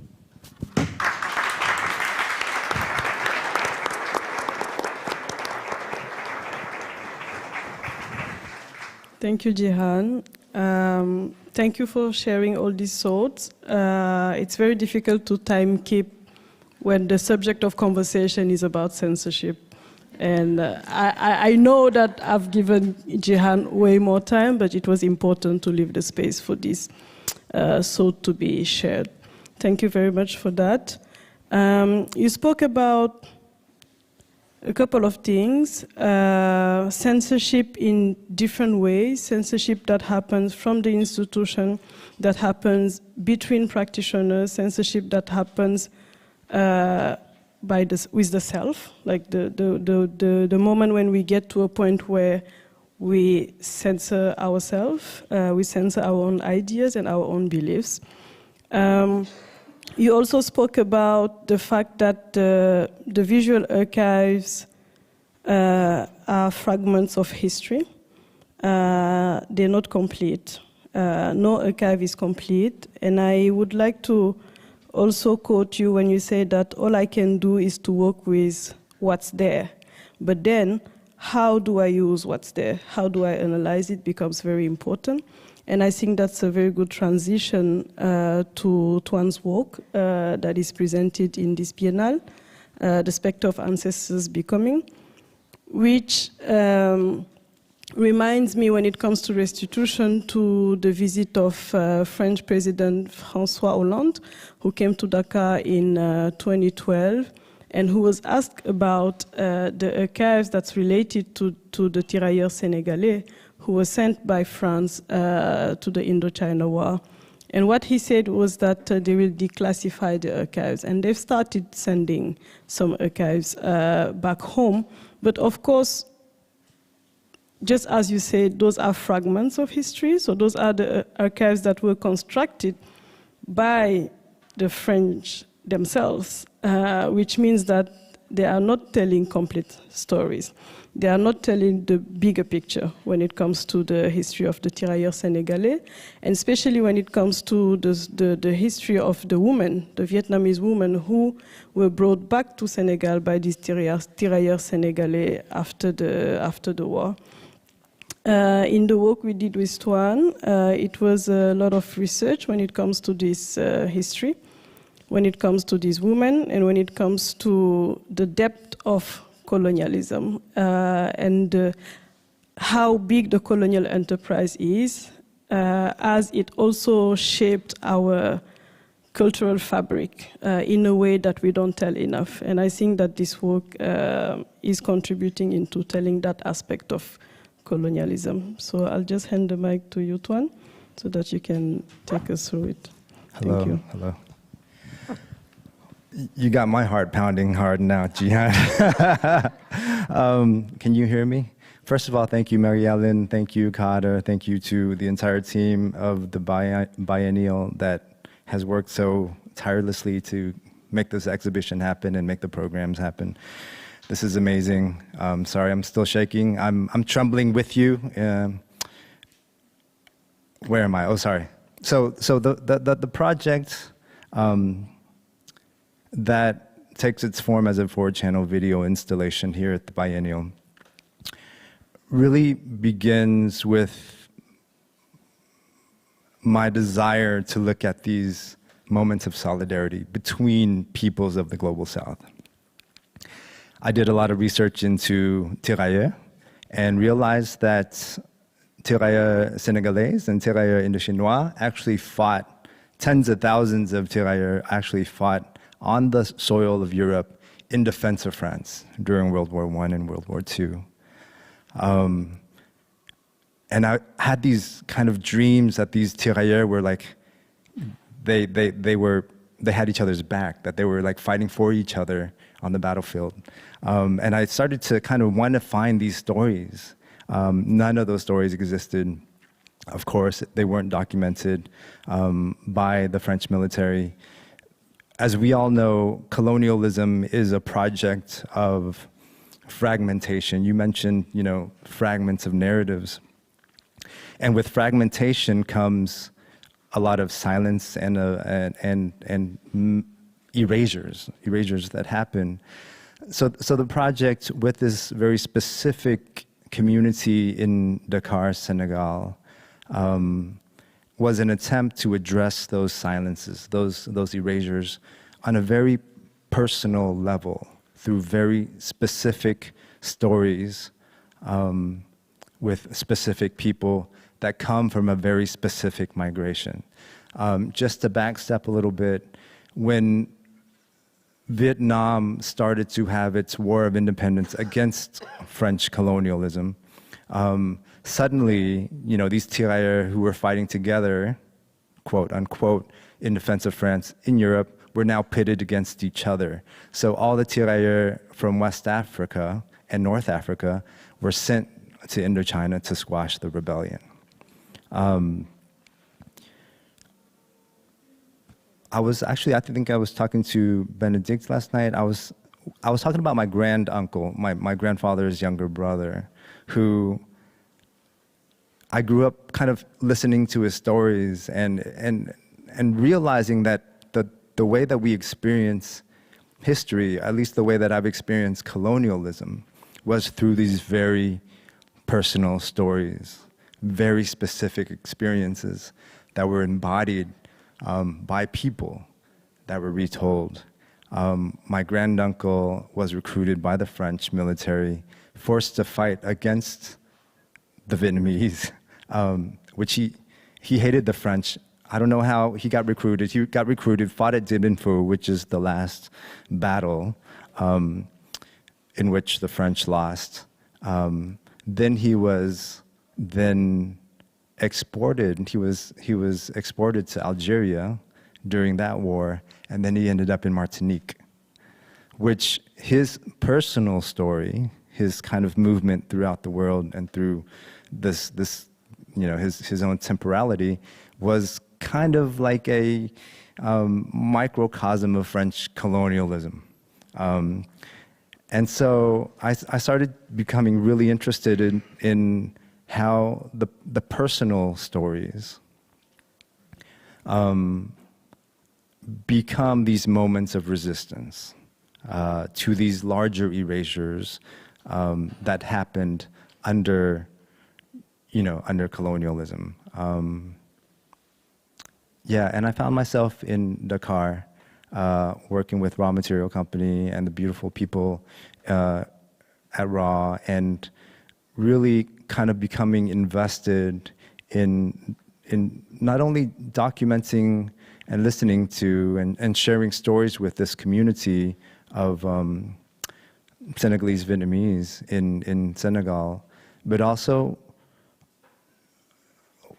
attempting with them to kind of figure out ways in which not only to address the silences, but to kind of proactively heal from the silences, from the erasures that happened in their own lives. And these erasures, of course, it reflected the larger erasures that colonialism had kind of affected on them. So just a little bit of background. There's three main characters in the video, in the film.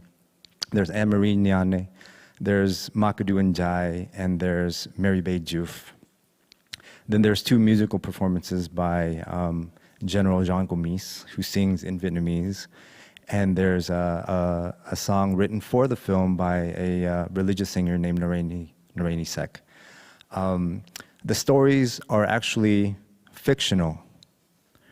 They're fictional stories, and I think, without reading the placard, one might not understand how fiction functions in this project. Maybe I show the clip first. Yeah, and then I'd like to actually show another short clip from Anne-Marie Ndiaye, who talks about this idea of fiction. So if we could play the first video clip that takes from the scene.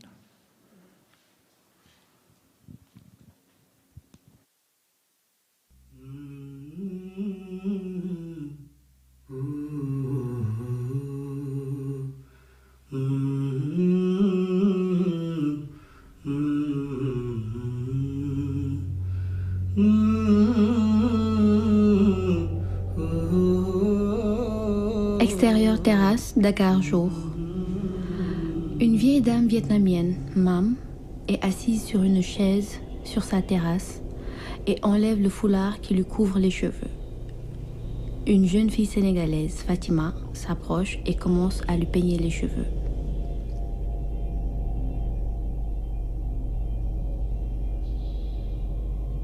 Tu te souviens?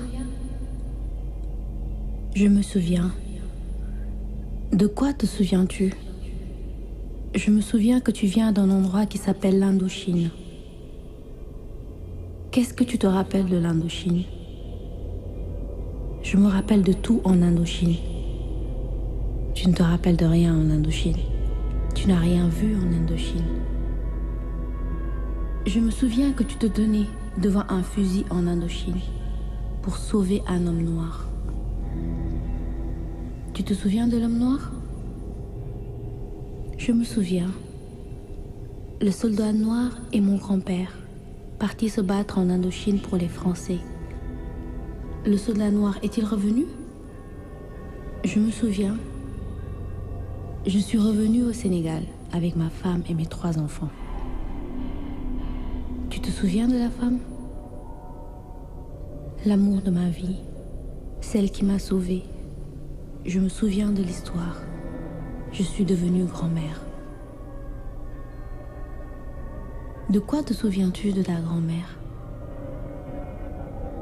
Je me rappelle ton foulard et le peigne dans tes longs cheveux noirs. Je me rappelle qu'on peignait tes cheveux après le déjeuner.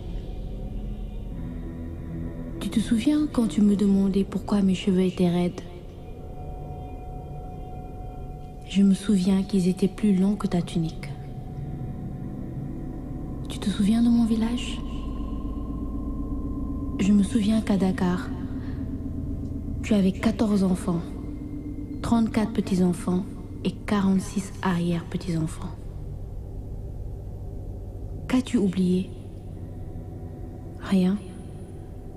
Je me souviens que tu as presque 90 ans maintenant et que tu ne peux plus voyager, que ton rêve de retourner un jour au Vietnam est mort il y a longtemps. Tu ne te souviens pas de moi. Je veux me souvenir. Je veux que tu te souviennes pour que je puisse oublier. Je me souviens que tu nous as appris qu'il n'y a pas de honte. Il n'y a pas de honte dans les chemins que nous avons empruntés. Je me souviens que tu n'aimes pas parler de l'Indochine. Il n'y a pas d'Indochine. Tu te souviens du passé? Je me souviens de mes parents. Tu te souviens de quoi encore? Je me souviens de la Grande Guerre. Tu te souviens de la mort? Je me souviens que j'étais un soldat noir pour l'armée française. Tu te rappelles d'être tué? Je me souviens que j'étais remplaçable. Je me souviens avoir été sauvée de la mort par un tirailleur indo-chinois qui était aussi remplaçable. Tu te souviens comment je t'ai sauvé la vie?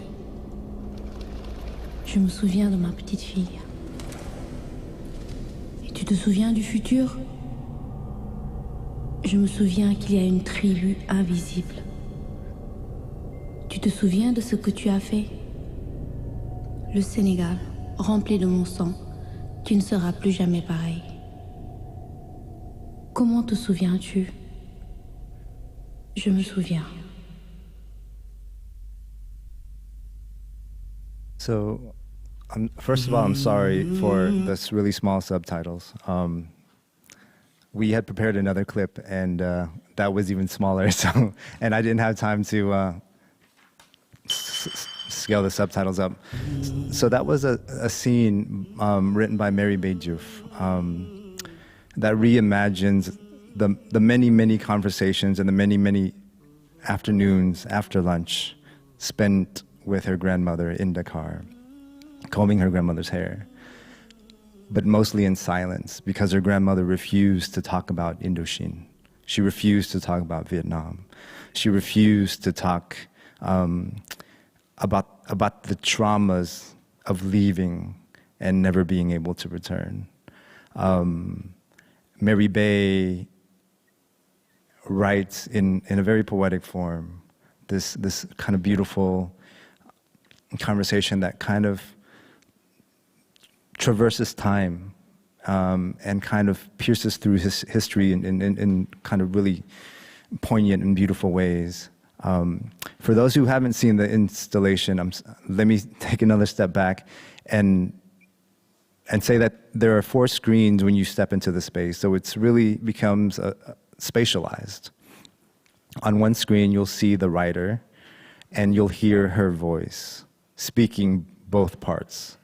On the screen opposite, we invited people from the community, from the Senegalese Vietnamese community, to enact that scene, meaning they would lip sync the dialogue. So there's this kind of transposition of voice and memory that happens through space. And then, you know, that scene gets played throughout the different channels, the different projections.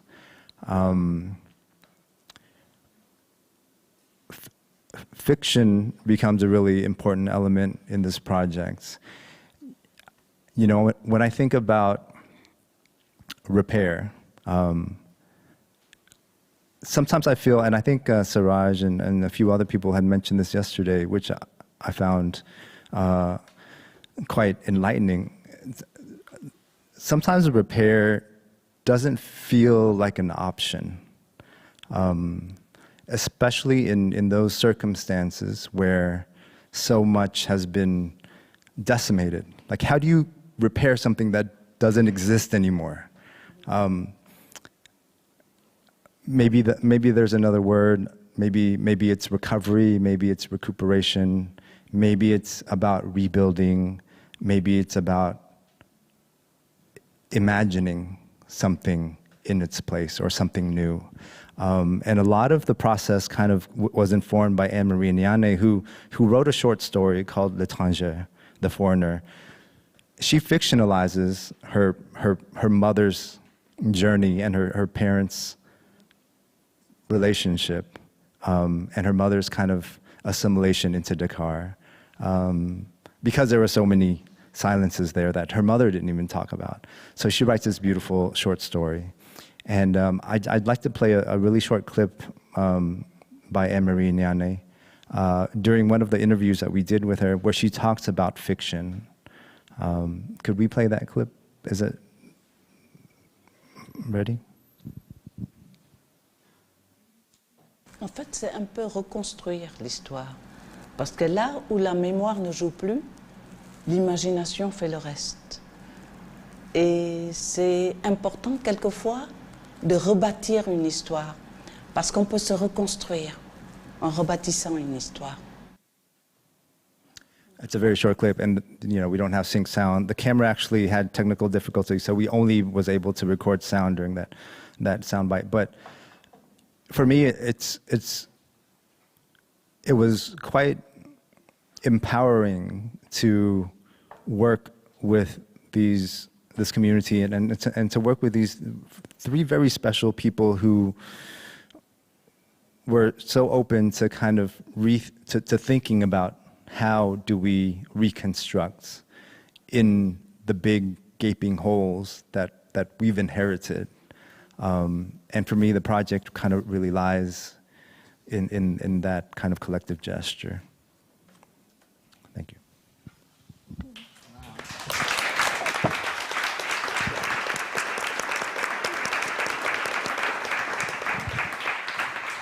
Thank you, Tuan. In what you've shared with us, I think the videos are so powerful, they speak for themselves. Thank you for taking us through the context of creation of this work, but especially telling us about the community and also how you've been working with them. And also, I think what was very interesting is how also a space was created for themselves to tell these stories, which I think is very important. Thank you to all of you for your contributions. I have one question that I wanted to address to you.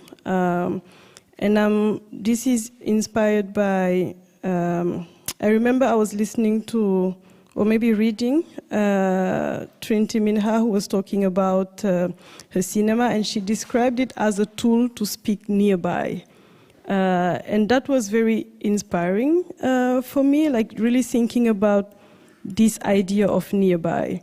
We know that there is a set history that has been given to us, that has been served to us somehow, and that has been imposed to us. But we choose to speak nearby. And I think we choose to speak around it, to speak about it, to speak out of it, and mostly to speak with the humans who make, like who are the main actors or the main subject, into brackets, of this history. And I think that each of you are doing it in a very beautiful way. In one of the conversations we had, Jihan, at some point you spoke about la véracité de l'archive.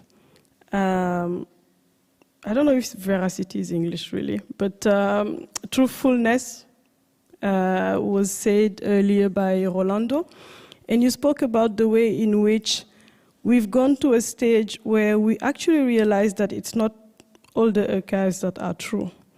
And it's important that we keep that in mind, and it's important that we create anew, like we create our own truth based on our own realities.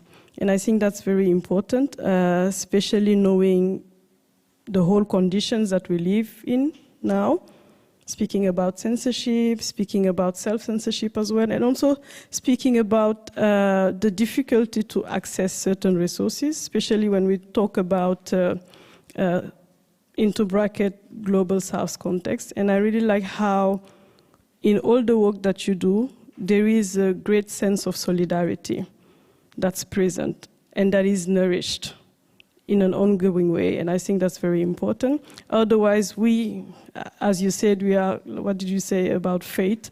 That we are like closing our own fate or something like that, sealing our own fate. So I would like you to just speak a bit more about translocal solidarities, and I would like to address the School of Mutant, and really thinking about that idea of reconnection, in the work that we do. I know that we have taken a lot of time, but I would love you to expand a bit more on that, and then we can open for conversation with the public.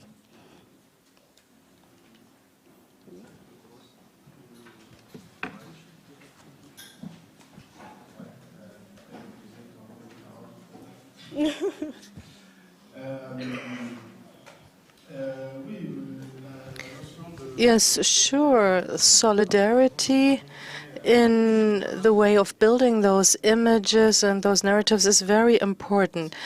But mainly this need to tell things and to narrate them, it's a real need that exists to tell the story that is parallel to history, to what we learn in school and what they show us and what is offered to us or what is imposed on us.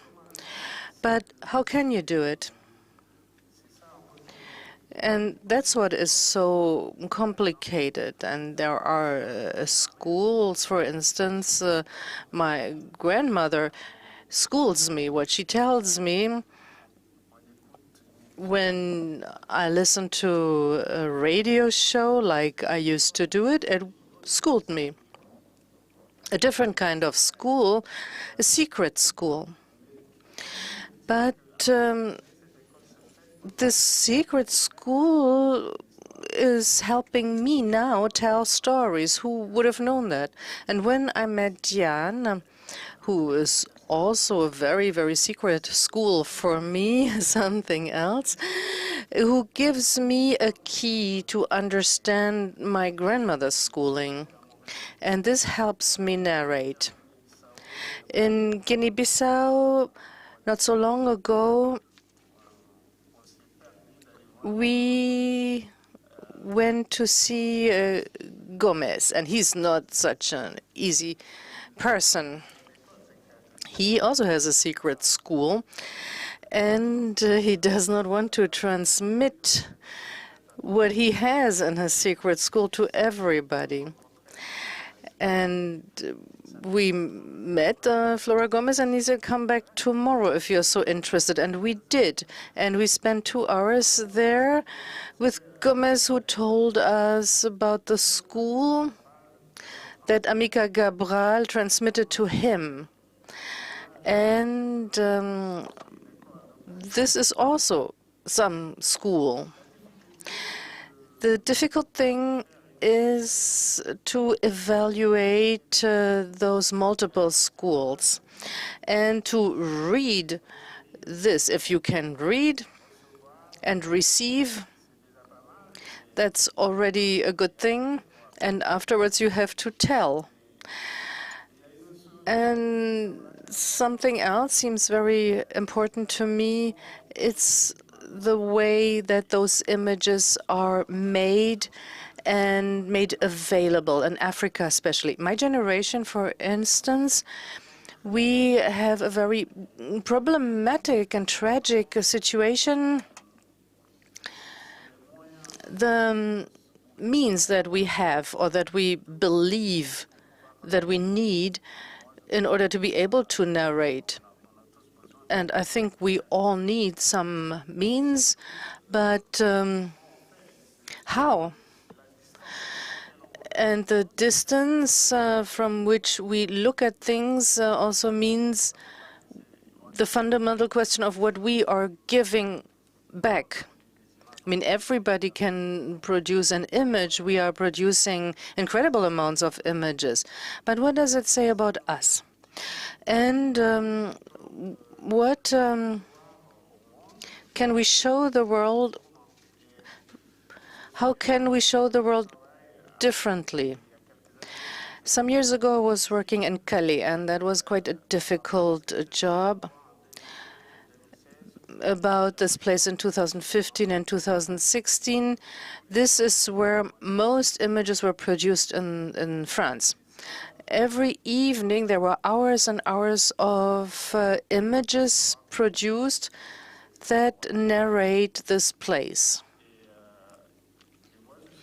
And I went there, and I just wanted to be able to put my camera somewhere at a distance where I could have a different viewpoint. And that is this movie. Of course, you know all those images from Calais, but I just wanted to go there and not place my camera in the middle of all the others, but to place it where it would give us a different viewpoint. Well, the narrative is important, but how can you build it? How can you fabricate it? And that is what schools are there for. So we are trying to have schools of mutants everywhere.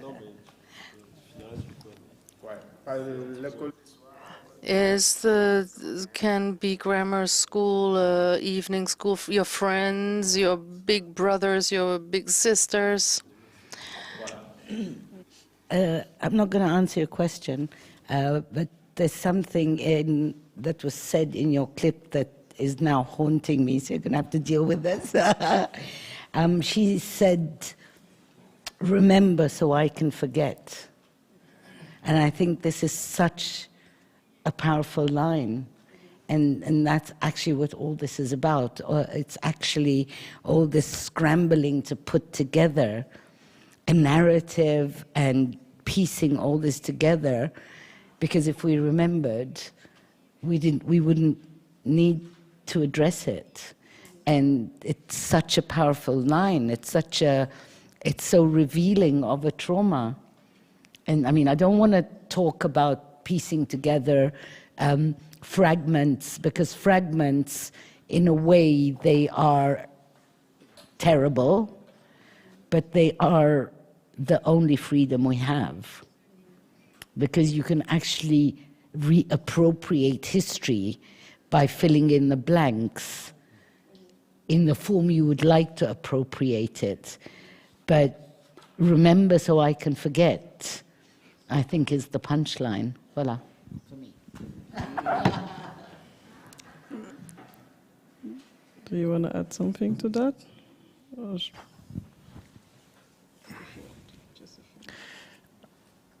There's a scene right before Mary Bay's scene. It's a scene written by Makadou Ndiaye, who tells his father, and he grows up not knowing that his mother's Vietnamese, his biological mother's Vietnamese. This is something that his father, who was a soldier in the French army based in Vietnam, hid from him. He tried to kind of destroy and erase that kind of history from Makadou. And Makadou says, remembering is a choice, and forgetting is a choice. I think there's something between this idea of forgetting, remember so I can forget, as a process of healing, because sometimes remembering is a big responsibility, right? And then there's something, on the other side of the spectrum of the discussion, where remembering is a responsibility that we have, and I think you're speaking about this duality of memory and forgetting that we're caught in as generations that have inherited the colonial injury, the colonial trauma. We're constantly flipping between the responsibility of remembering and the kind of healing process of forgetting, right? Yeah. I think there is also there is an aspect to this. In one of the conversations that we had with the community, I remember in one meeting, I can't remember who it was exactly, but the person was saying that they won't let us forget. And this was also very strong. They don't want to let us forget. So some people don't want to remember, they just want to forget, and that's it, and move on. Let's say, but of course, others would like to remember, but not just to remember, but would like to be able to talk about it as an act of deliverance as well, because it's also mostly about that, and that's what we've realized when this work was done and when this space was open to the community. They finally had a space where they could talk about this history and they could be heard. And of course, not talking about repair in this sense, but a beginning of repair was felt in the space back then, I think. Yeah, I think I also like to take this opportunity to mention that the project kind of became itself when it was shown at Raw Material Company in Dakar,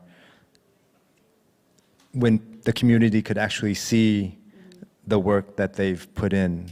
I mean, I think that was the moment where the film was complete, the project was complete. I think so too. Sorry, Kader, for the Biennale, but I also think so. We would like to open for questions and comments, if you have some.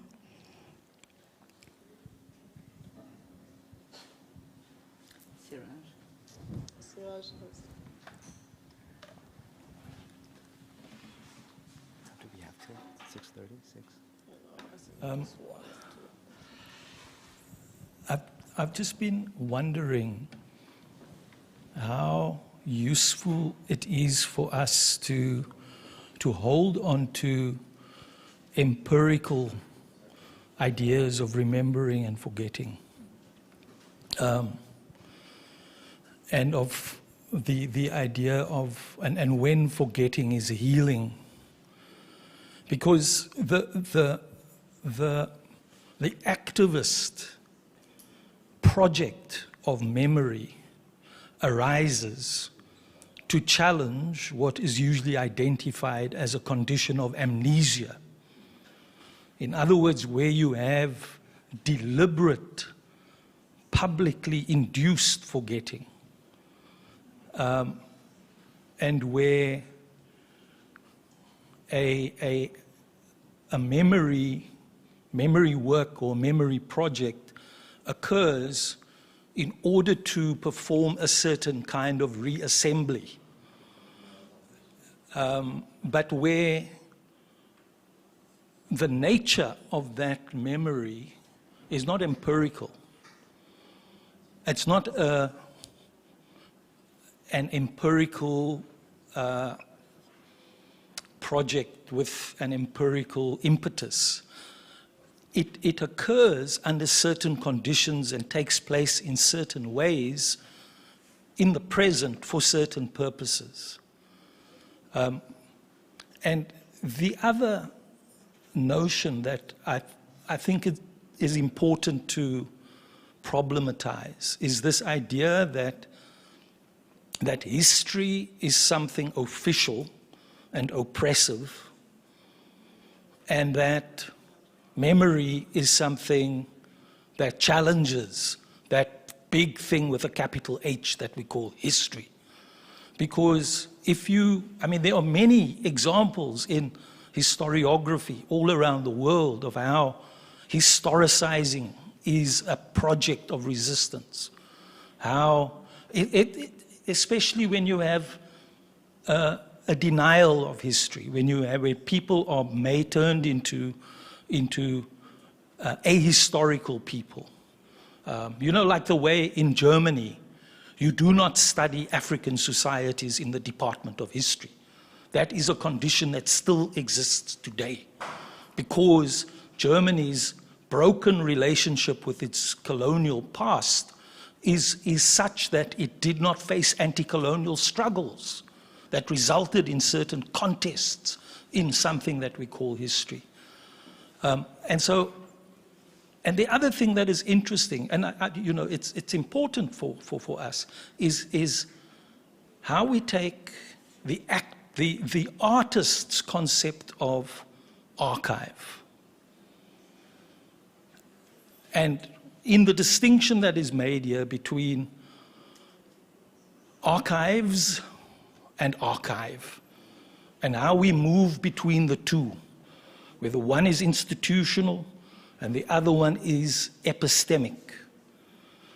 And we need to think about, because conventionally, the discourse of the archive works with ideas of preservation, in the same way as the discourse of the museum works with notions of preservation and of ideas of future generations and so forth. And then we deconstruct that, and then we arrive at something that we can think about epistemically. So I'm just throwing some things out there for the purposes of our discussion, so that we don't fall into the traps that I think are set there for us, in which we, in our desire to inhabit a space, an activist space of pastness and of reconstructing societies and pasts, we don't place ourselves discursively into a disempowering position. Just talk to that a second.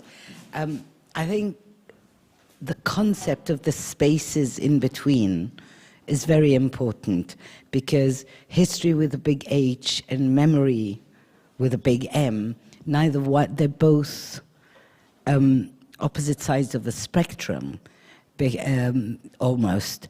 And there are many spaces in between.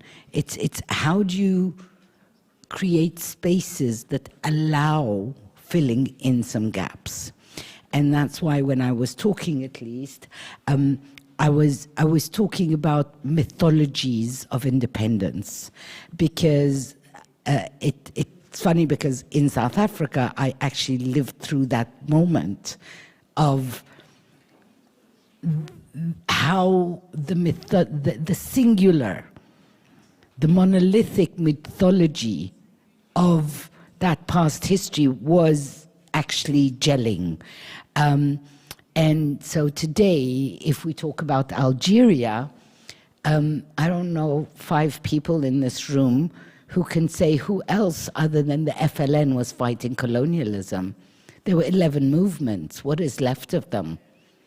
And I think it's that space that allows the existence, not for the next generation, not for the one after it, maybe the one after it. I think the healing process and what every generation needs to dip into from its past can be different.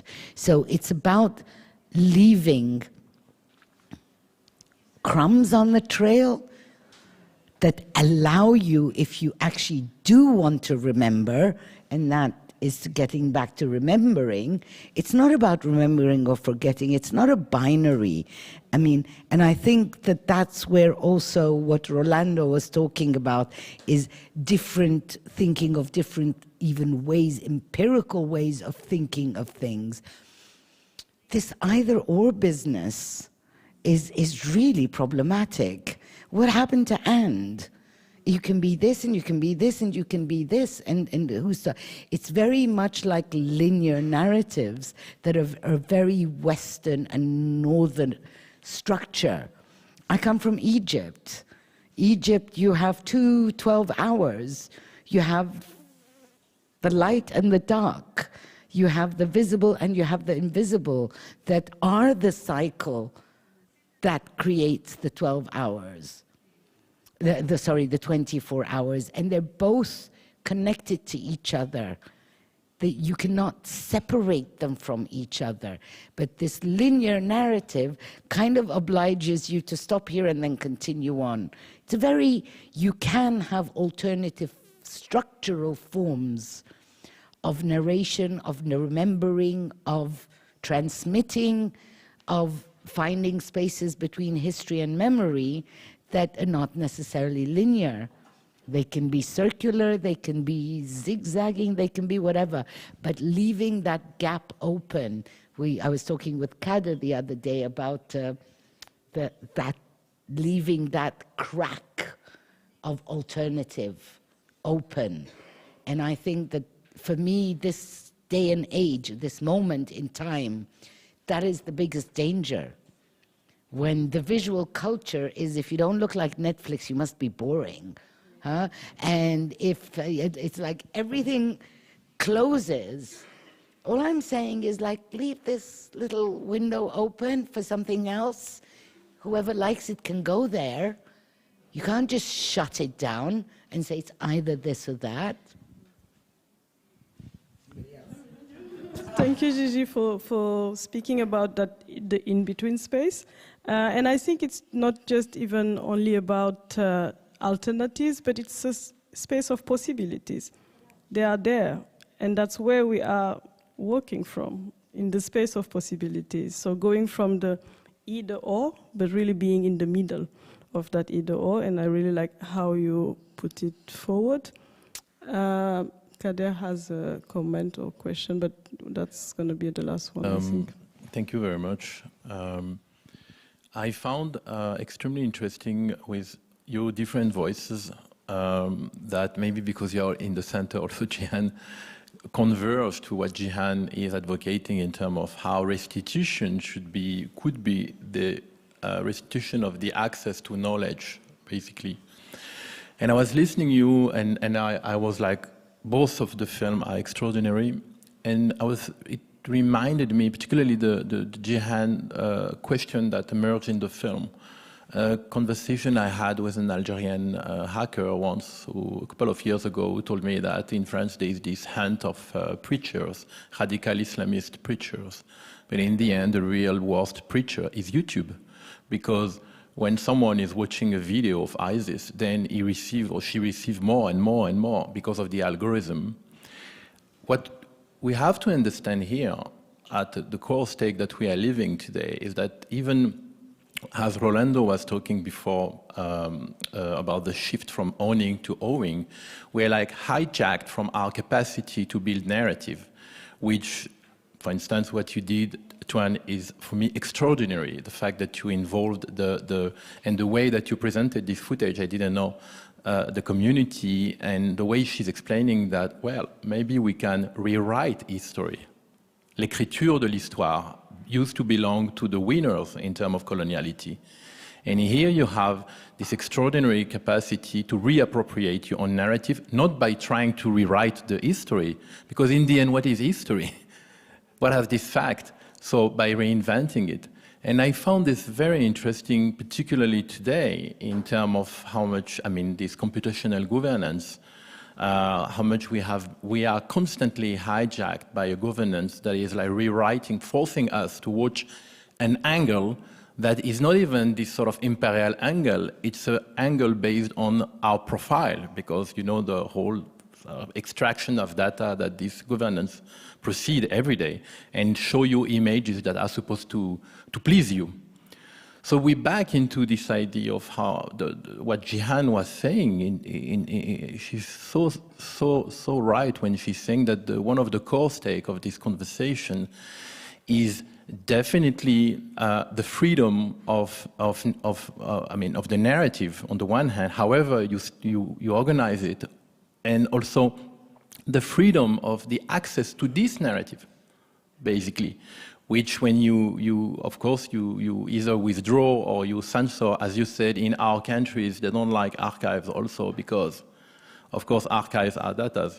So I really wanted to say this because I found that we really brought another step into the conversation, into the debate on restitution. Thanks. Thank you, Kader. I think we need to wrap up. But earlier in the keynote, Rolando gave a beautiful quote that is about not silencing our voices. And I would like to invite him to read that quote for us again as a way of wrapping up. Please. Thank you. Sorry. I couldn't note it in the moment. So I was like, yeah. It was on a blue piece of paper.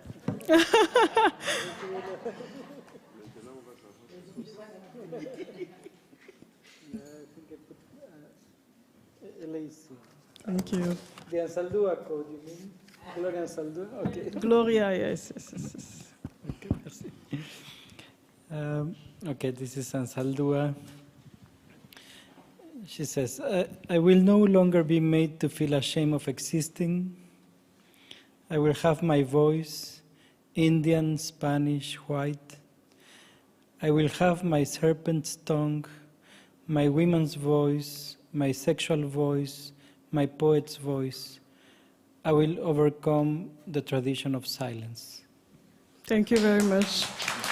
And thank you to all of you.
And unfortunately, the translators had to leave.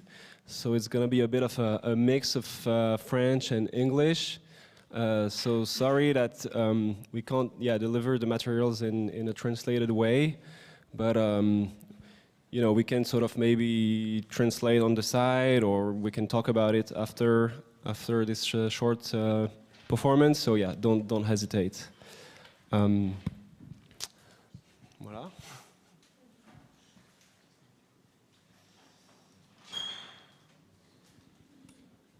So before showing you the first clip, Stéphane is going to read you the beginning of a book written by Édouard Glissant, the poet, philosopher, novelist from Martinique. This book is called Aesthetic One, a new region of the world. And basically, you will listen to Stéphane in French, unfortunately without the translation, hence we shortened the extract. La porte de la mer, violette et bleue et violette, relève d'une seule vague ce que la noire profondeur grandissante aménage peu à peu. Et cette vive alliance de la lumière et de l'obscurité, ils m'ont alloué l'éclat et j'habitais l'obscur. Et puis cette frappe d'une lame baroque et difficile et grenue. Ces élancements se relaient comme de la trame d'un texte. Qu'attendions-nous de cette virée si strictement maintenue dans le cadrage de la baie? Nous estimons que le rocher est un point de reprise ou de ralliement et qu'il a survécu à l'effondrement brutal de la crête de morne qui jadis avançait dans l'eau comme une rame de gouvernail. Et entre lui et la terre, il y a maintenant une passe traversée de courants sournois et de vents malins qui se déguisent sous les boucans du soleil. La marine anglaise en a profité, voilà bien 2 siècles, pour y établir un retranchement, 2 batteries de canons, un hôpital et une poudrerie creusée dans la roche. Ce point extrême était devenu un bastion de guerre, un vrai navire à l'ancre et tout puissant.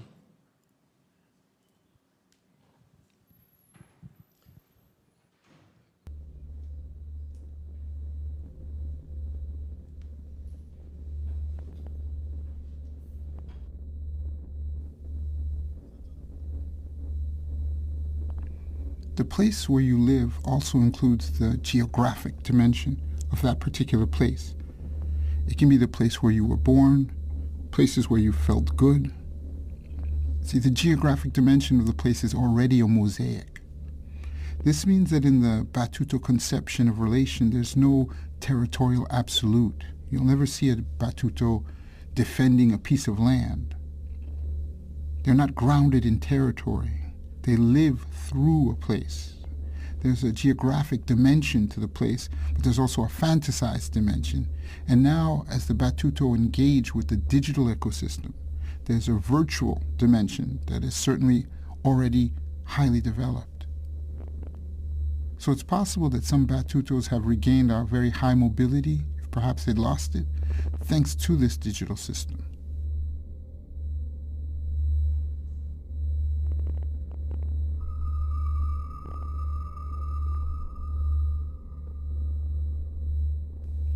There's not one single way of being in relation. There are 1,000 ways. There's the Batuto way, which is extreme. It is extreme. It's whole. It's totally accomplished. And there are insufficient ways. I can imagine relation, but to reach the Batuto stage, I don't know. I'd have to meet another Batuto.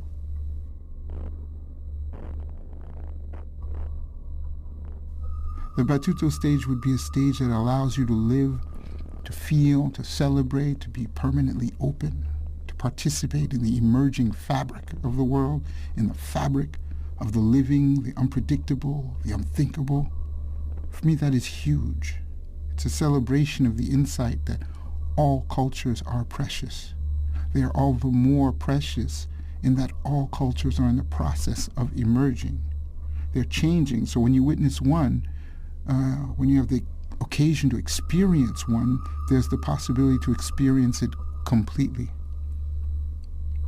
So the Batuto will sing where we sing. They will dance where we dance. They'll never say, I know a better way to dance, a better way to cook. They'll take what is offered. But they will never take an absolute position, that of a conqueror, of possessing anything. It's a very special attitude. By definition, Batuto unite with all people's struggles and all minority becomings. They embody them. They may even embody a majority experience of becoming, but with a distance that enables them to see that this majority becoming is just one element of something that is both oppressive and alive. This means that there may be a Batuto living in a city, goes to the supermarket or a shopping cart, because the Batuto isn't necessarily withdrawn in some forest in refusal. They can do that, of course, if need be, for a number of reasons. But the difference between a Batuto pushing their shopping cart and someone else who's pushing their shopping cart who's not a Batuto is that for the Batuto, the shopping cart is an experience, while for the other person, it's an absolute. It's a defined way of life for that person. So it's this availability towards possibilities, towards the all possible, enriching one's experience with all experiences, living intensely, celebrating diversity. Since all that's produced by nature and the cultures and the experience of human life is ephemeral. The Batuto knows that when they suddenly hear some music playing or notice a passing sound, that you've got to listen to it before it fades.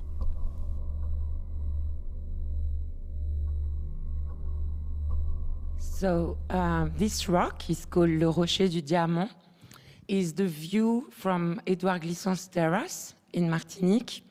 And that's where he wrote that book, A New Region of the World, where he deploys, from that perspective, his vision of aesthetics in arts, in architecture. And for us, we are not focusing on the idea of origin, but this rock is like a compass, is like a perspective, is like a place where we pass through.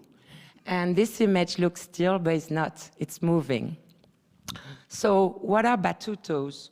Batutos are the creatures that allow relation to go on, not only between human beings, but between everything that is alive. Édouard Glissant, in 1999, wrote a beautiful novel called Sartorius. And in the beginning of this novel, he explains what's a Batuto. L'an 500 ou à peu près avant cette ère que nous vivons, des humains apparaissent dans une région de l'Afrique suffisamment centrale pour être indéterminés. Ils y élèvent une ville, Onkolo. L'un d'entre eux, Oko, décide aussitôt de partir dans le monde, non pas pour y posséder, mais pour éprouver avec tous. Ils ont conçu Helene, qui résume pour eux le lieu du temps où les humanités se rencontreront enfin. Aux environs du XVIIe siècle de cette même ère, Odono, un autre à partir, se jette dans la souffrance de la traite négrière et court le périple des peuples outragés. Ni Oko ni lui ne furent les seuls. Quelle est cette nation, invisible en tant que nation, et qui pourtant suit de si près nos chemins tourmentés? Nous les nommons Batuto, d'après le récit qu'ils contèrent à quelques-uns parmi nous. Dans les temps démultipliés d'aujourd'hui, nous les voyons difficilement. Ils veillent partout où nos espérances n'ont pas rencontré nos actions. Ainsi, les rêvons-nous davantage que de les connaître. In this book, Édouard Glissant starts from what we were talking about earlier today, this seminal date, 1492, and he goes through more than 500 years of history. He names the fractures, he names the trauma, and he repairs it only because he named it. And not only does he go through history, but also through history of representation, history of art. And that's why we thought that it was interesting for us to share this perspective with you. In the installation that is in Akademie der Künste Pariser Platz, we did a reinterpretation of the main scene, stage, where Abderrahman Sissako, Malian-Mauritanian filmmaker, shot a feature film, his third film, named Bamako. He did it in the courtyard where he grew up. And this film is a trial of the IMF and the World Bank, so Bretton Woods institution. We're just going to show you an extract.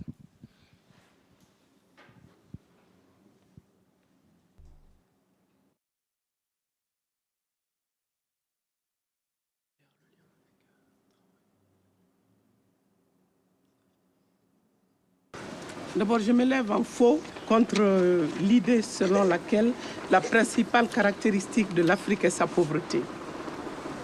Elle est plutôt victime de ses richesses. Et je voudrais qu'on parle davantage de paupérisation et non pas de pauvreté. Parce que quand vous parlez de paupérisation, vous touchez du doigt les mécanismes. Et Bush est au centre de ce mécanisme. Bush est chef d'orchestre. Donc je ne vois pas en quoi et de quoi il se plaît. Moi, je dis que l'Occident s'est créé et s'est infligé deux peurs, le terrorisme et l'immigration. Alors, soyons sereins. Il faut cesser de continuer d'ériger les causes des maux en solution.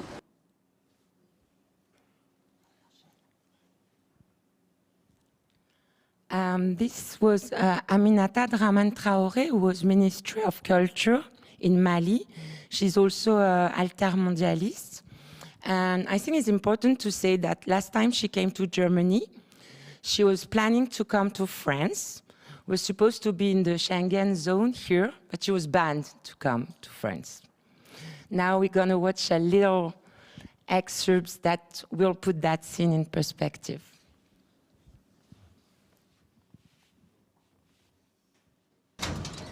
Kalilou Diarra, policier cinéphile.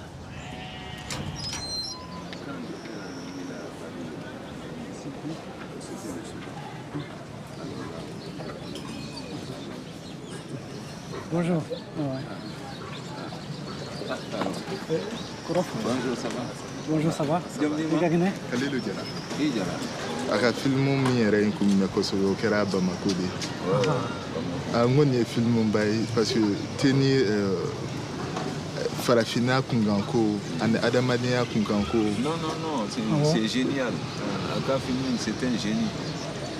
Filmu kɔni tɛ parce que tiɲɛ don vu que mɔgɔ minnu b'a la ils sont dans leur rôle. Aminata Draman Traoré, le nouveau ministre de la Justice, Mamadou Ismaïla Konaté, au cas plaidoirie nous. Parce que Europe cinéma a commis un genre anticonformiste. Il faut le cinéma décalé avec Taïron là. Mais Bamako Leba et Kafo, toute la scène se déroule dans la cour familiale. C'est cette cour, on se trouve là. Bon, comme c'était dans la cour ici, voilà, et le dessin de l'Afrique. Voilà, on peut dire ça, que le dessin de l'Afrique se discutait dans cette cour-là. Donc on avait installé le procès ici. Ici, il y avait les chaises. Non, les magistrats étaient du côté de la cuisine. La cour!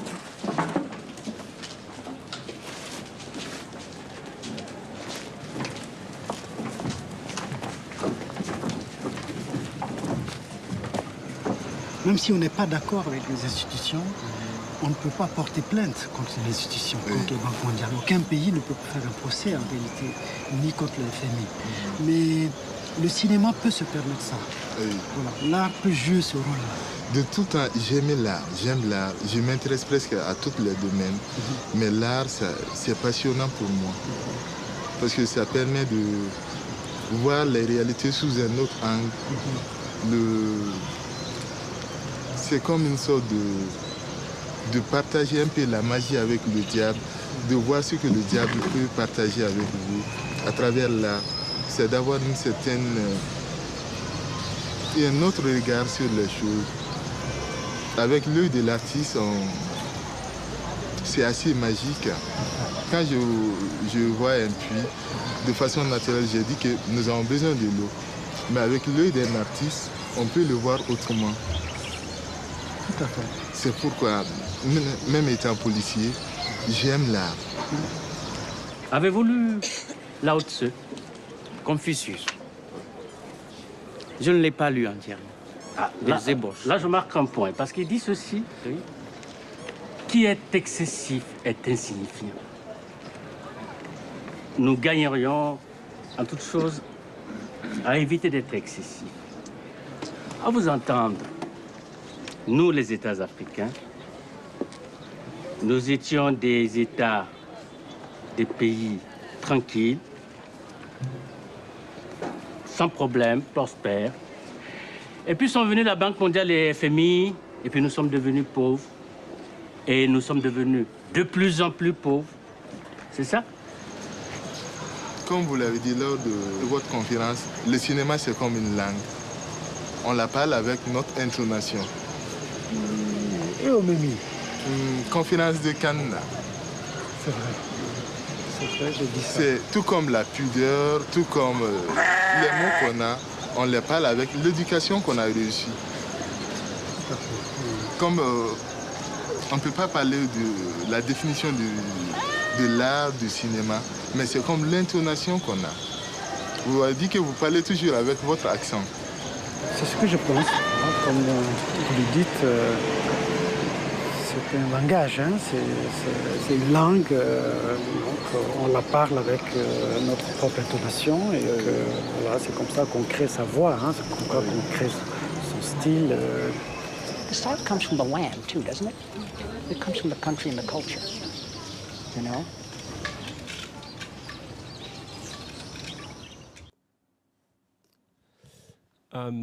So now we're going to hear a short extract of a sound piece that we made that is running in the installation. And it's, if you've seen the work in Paris-Platz, it's playing out of a very quite specific horn speaker, loudspeaker, which is the same as the one used by Sissako in the film. And in the film, this speaker performs a very specific function.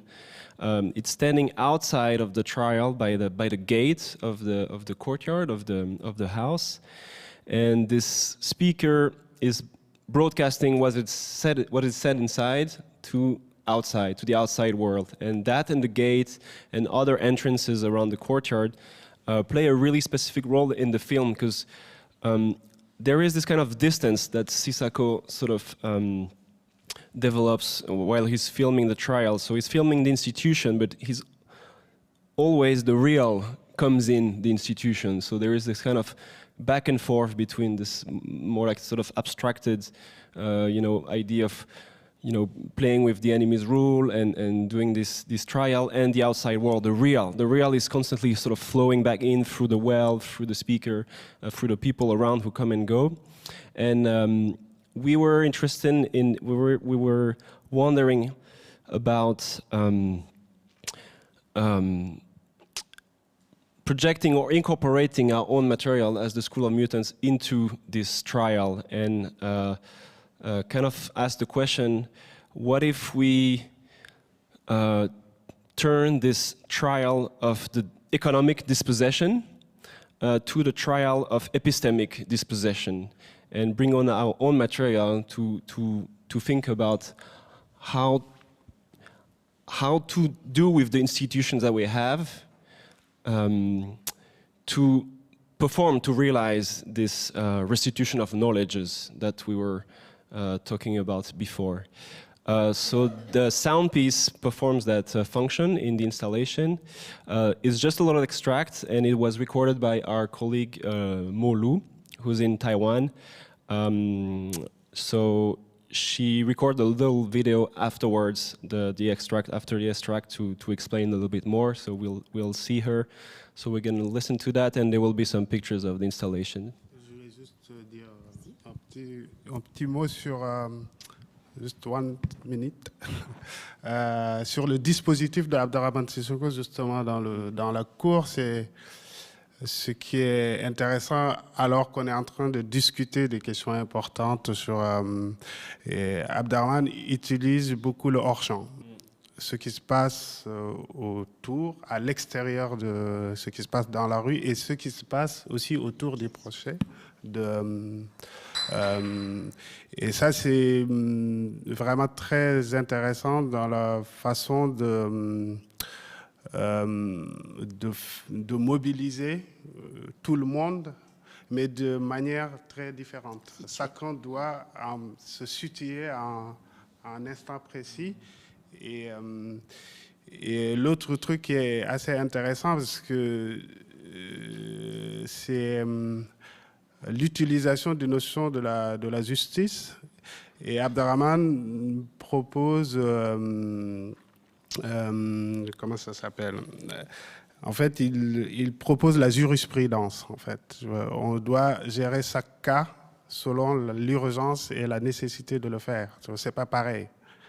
Donc, il joue sur les deux notions pendant tout le film, justement en utilisant le hors-champ. C'est un dispositif assez fin.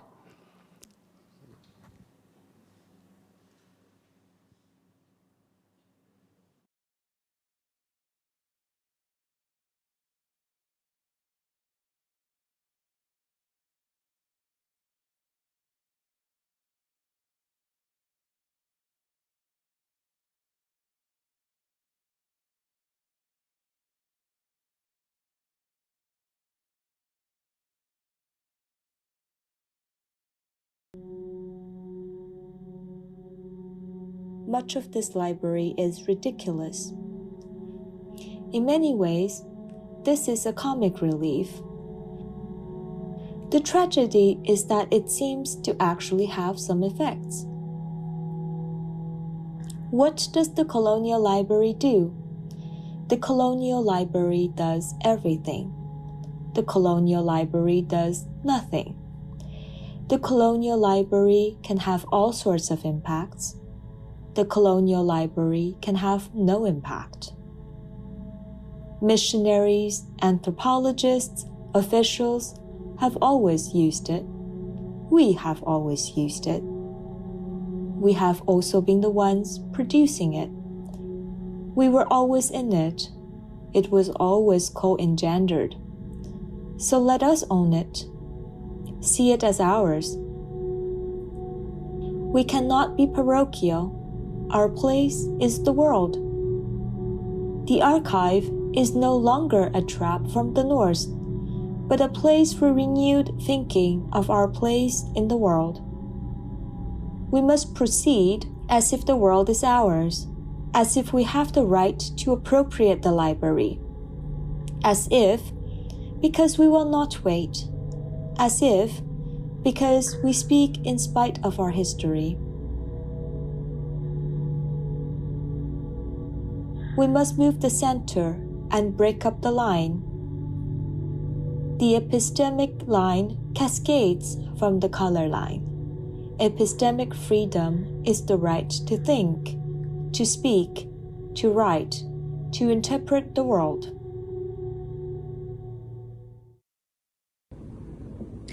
This is Lu speaking from Taipei. Thanks for joining us today, and sorry I can't be with you in Berlin.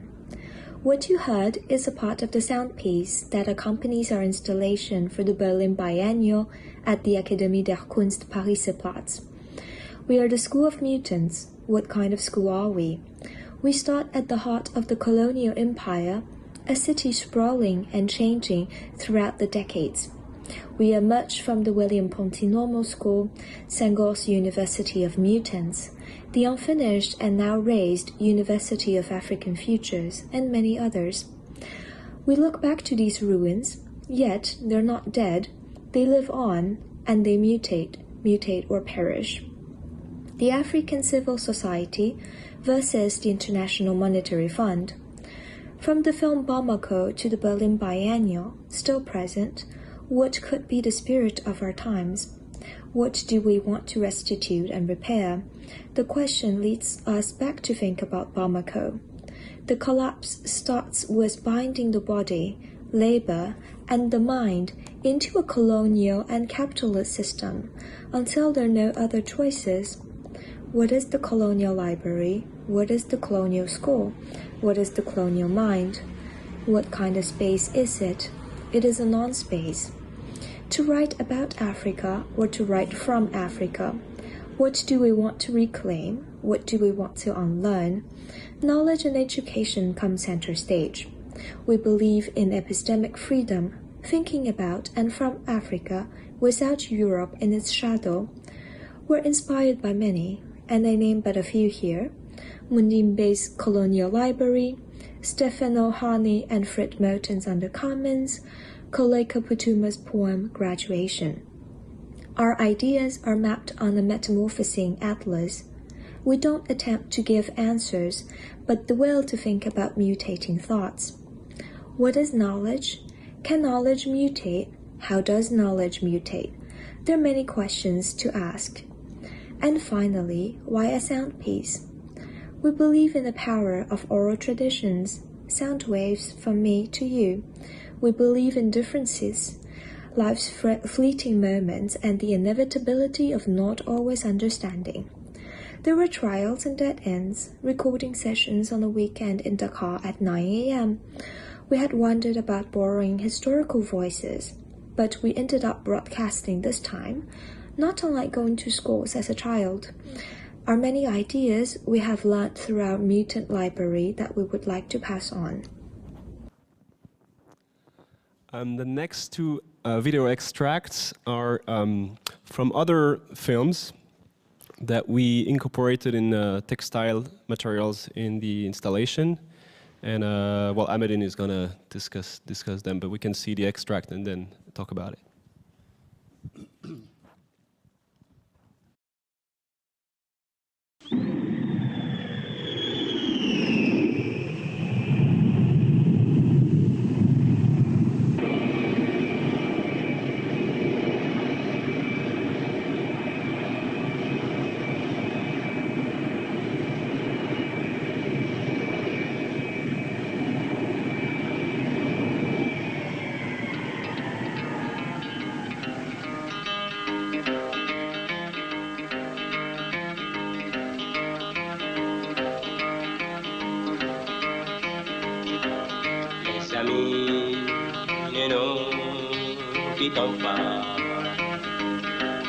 Notre Jimmy est déjà de retour. Les amis ne nous quittons pas. Notre Jimmy est déjà de retour. S'entraider, s'aimer au départ. Sur notre devise toujours. S'entraider, s'aimer. La ville a drôlement grandi, hein? Oh oui, la ville a grandi. Il y a longtemps que vous avez quitté, donc vous n'êtes pas au courant des actualités. Ah! Mais non, trahison jamais. Ami, tu l'as bien entendu. Mais non, trahison jamais. Ami, tu l'as bien entendu. Merci.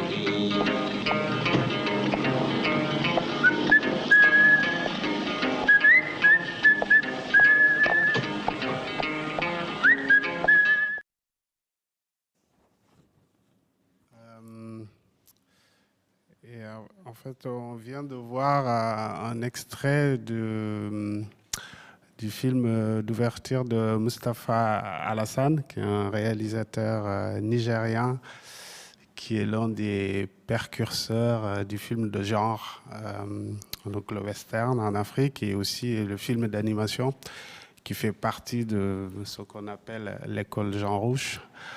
Et Enfin, on a convoqué, en fait, on a convoqué le film d'Alassane parce que il y a cette séquence d'ouverture où on voit l'avion d'Air Afrique atterrir à Niamey. Et pour moi, pour ma génération, moi, j'ai jamais pris Air Afrique. Jihan l'a peut-être pris, et pour nous dire un peu. Et c'était pour moi, c'était vraiment l'image, pour ma génération, je pense, l'une des images les plus concrètes d'une possibilité de puissance panafricaine. Et ça a été un traumatisme, je pense, la disparition de cette compagnie pour beaucoup de gens et qui annonçait d'autres catastrophes. Et donc, c'était important de convoquer Alassane dans ce sens-là. Mais je pense que, je ne sais pas, Jihan pourrait parler du film, de cette expérience d'une manière beaucoup plus intéressante. On va... Tu peux... Ouais, bon, si tu veux. S'il y a besoin de traduire quelque chose en anglais ou pas. Non, c'est bon. Sinon, on passe à l'extrait suivant. Et, c'est bon.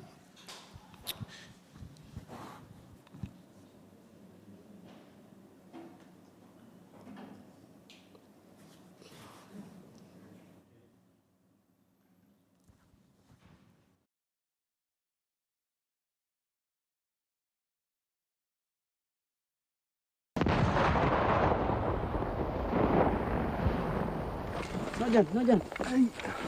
Calma, batil.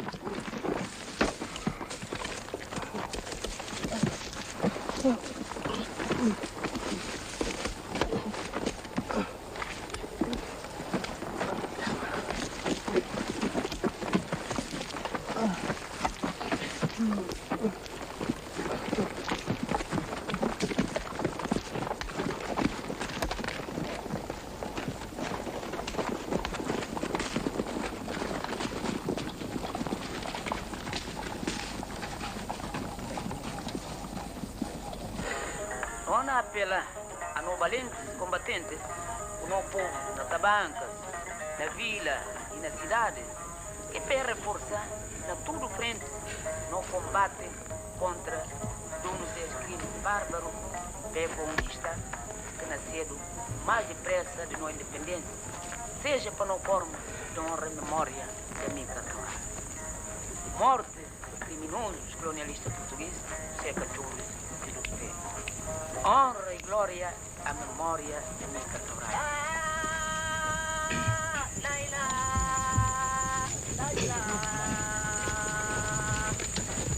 Mikado, camaradas e compatriotas, o grande dor não na política, não combatendo no mundo de Cabo Verde. Bueno, vou bem ajudar, não está ferido.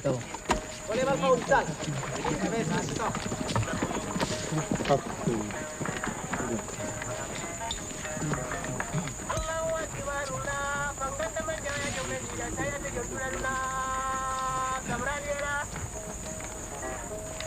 É duro, confundir nesse momento, um sentimento grande demais, de volta.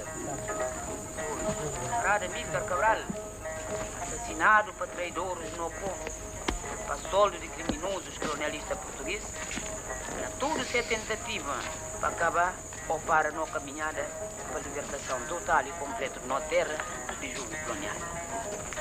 Não apela a no valentes combatentes, o nosso povo nas tabancas, na vila, na cidade, e para reforçar a tudo frente no combate contra donos desse crime Ninga. mais depressa de nossa independência. Nogi. Inti na falaguma. Mata cabra. Ibarrar.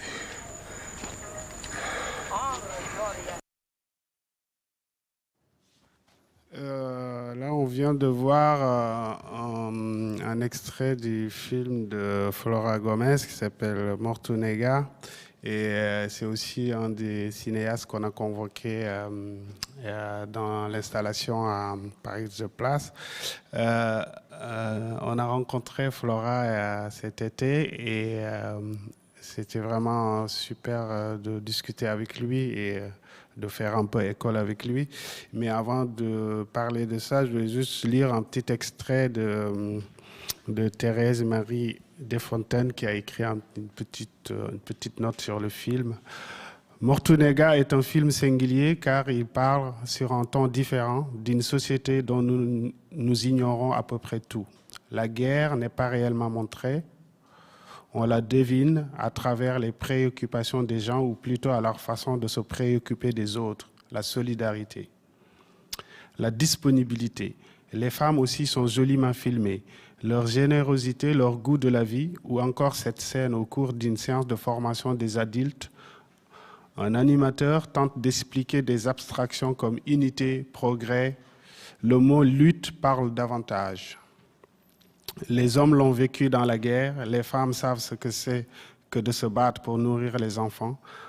En quelques images, tout est dit et la nécessité et de la difficulté de l'éducation.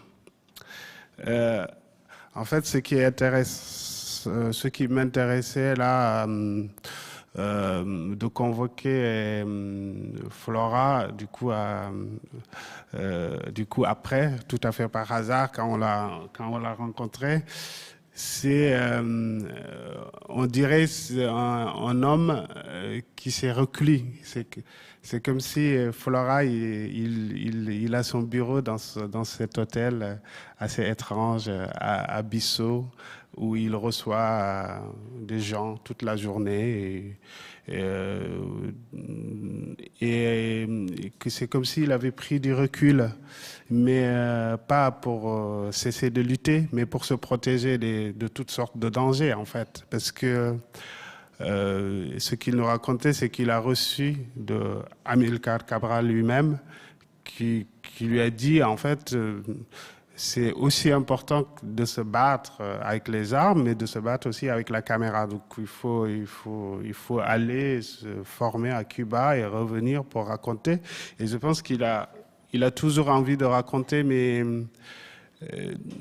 il n'est pas pressé. Tu vois, il y a plein de choses à dire, mais il faut les dire à leur moment. Il a des intuitions comme ça qu'on sent qu'ils sont là et ils sont en train de préparer un film avec sur Amilcar, avec Sana et un autre jeune cinéaste et ils ont cette façon aussi très solidaire et très communautaire de faire du cinéma qui a disparu aujourd'hui. Personne ne fait que du cinéma comme ça et ça nous manque tellement d'avoir des fabricants de films, vraiment des artisans de films qui ont à la fois les gardiens d'une époque, des instants très importants et qui sont dans la générosité de transmettre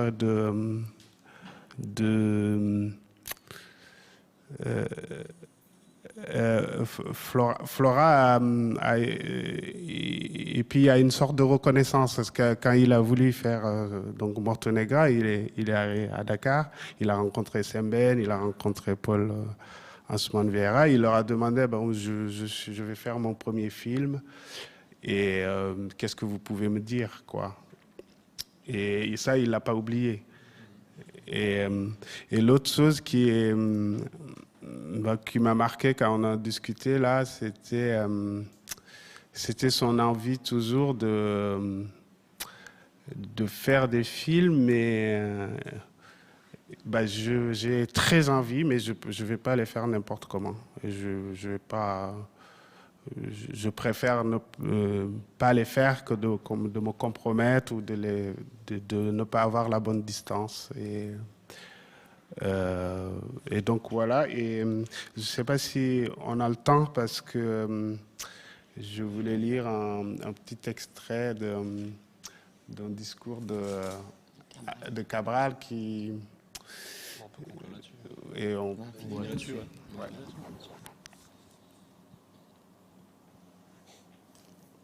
Désolé. While Hamedine is checking for his passwords, just to say that that film, which you just watched an excerpt, Mortunega, is the first film ever made fiction about the freedom, liberation war, independent war of the PIAGC from Amilcar Cabral, Guinea-Bissau and Cape Verde.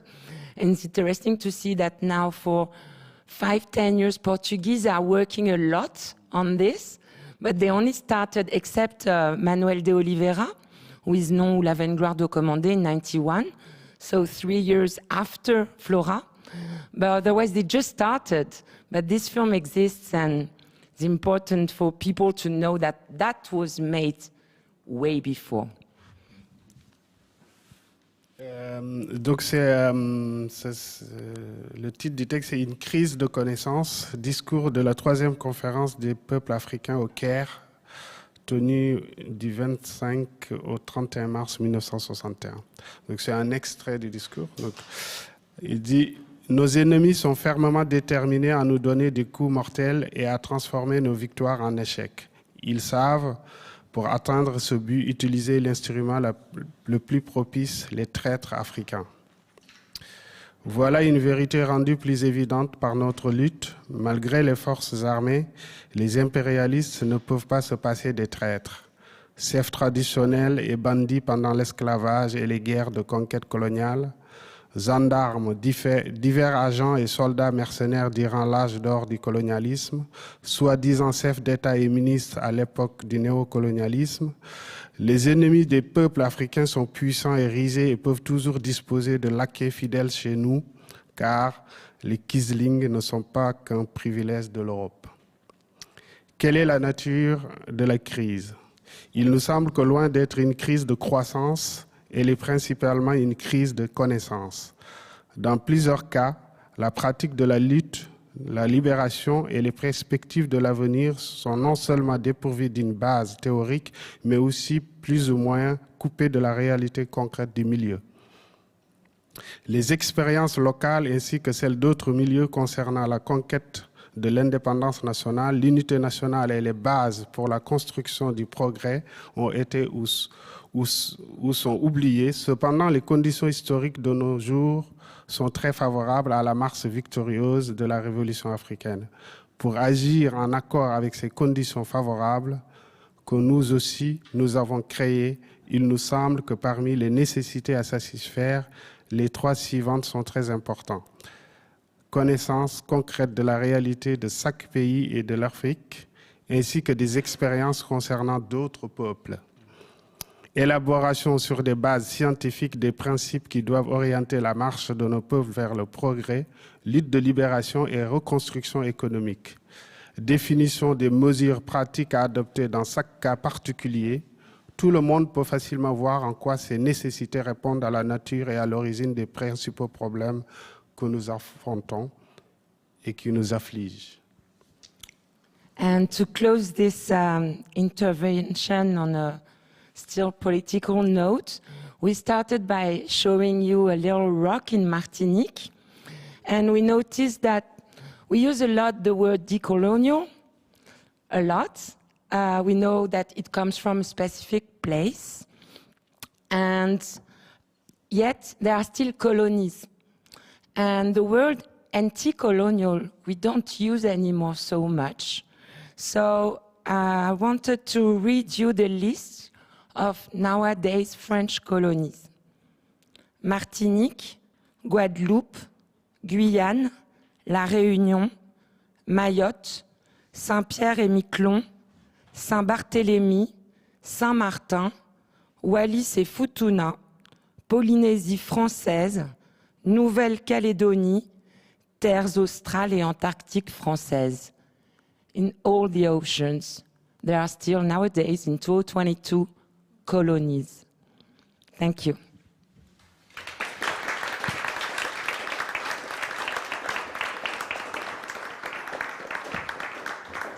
And for those who want to see Bamako, our dear friend Siddhartha, who is here from Hopscotch Reading Room, invites us to screen the film tomorrow at 7:30. It's free and everybody's welcome. Thank you. Thank you. Merci beaucoup.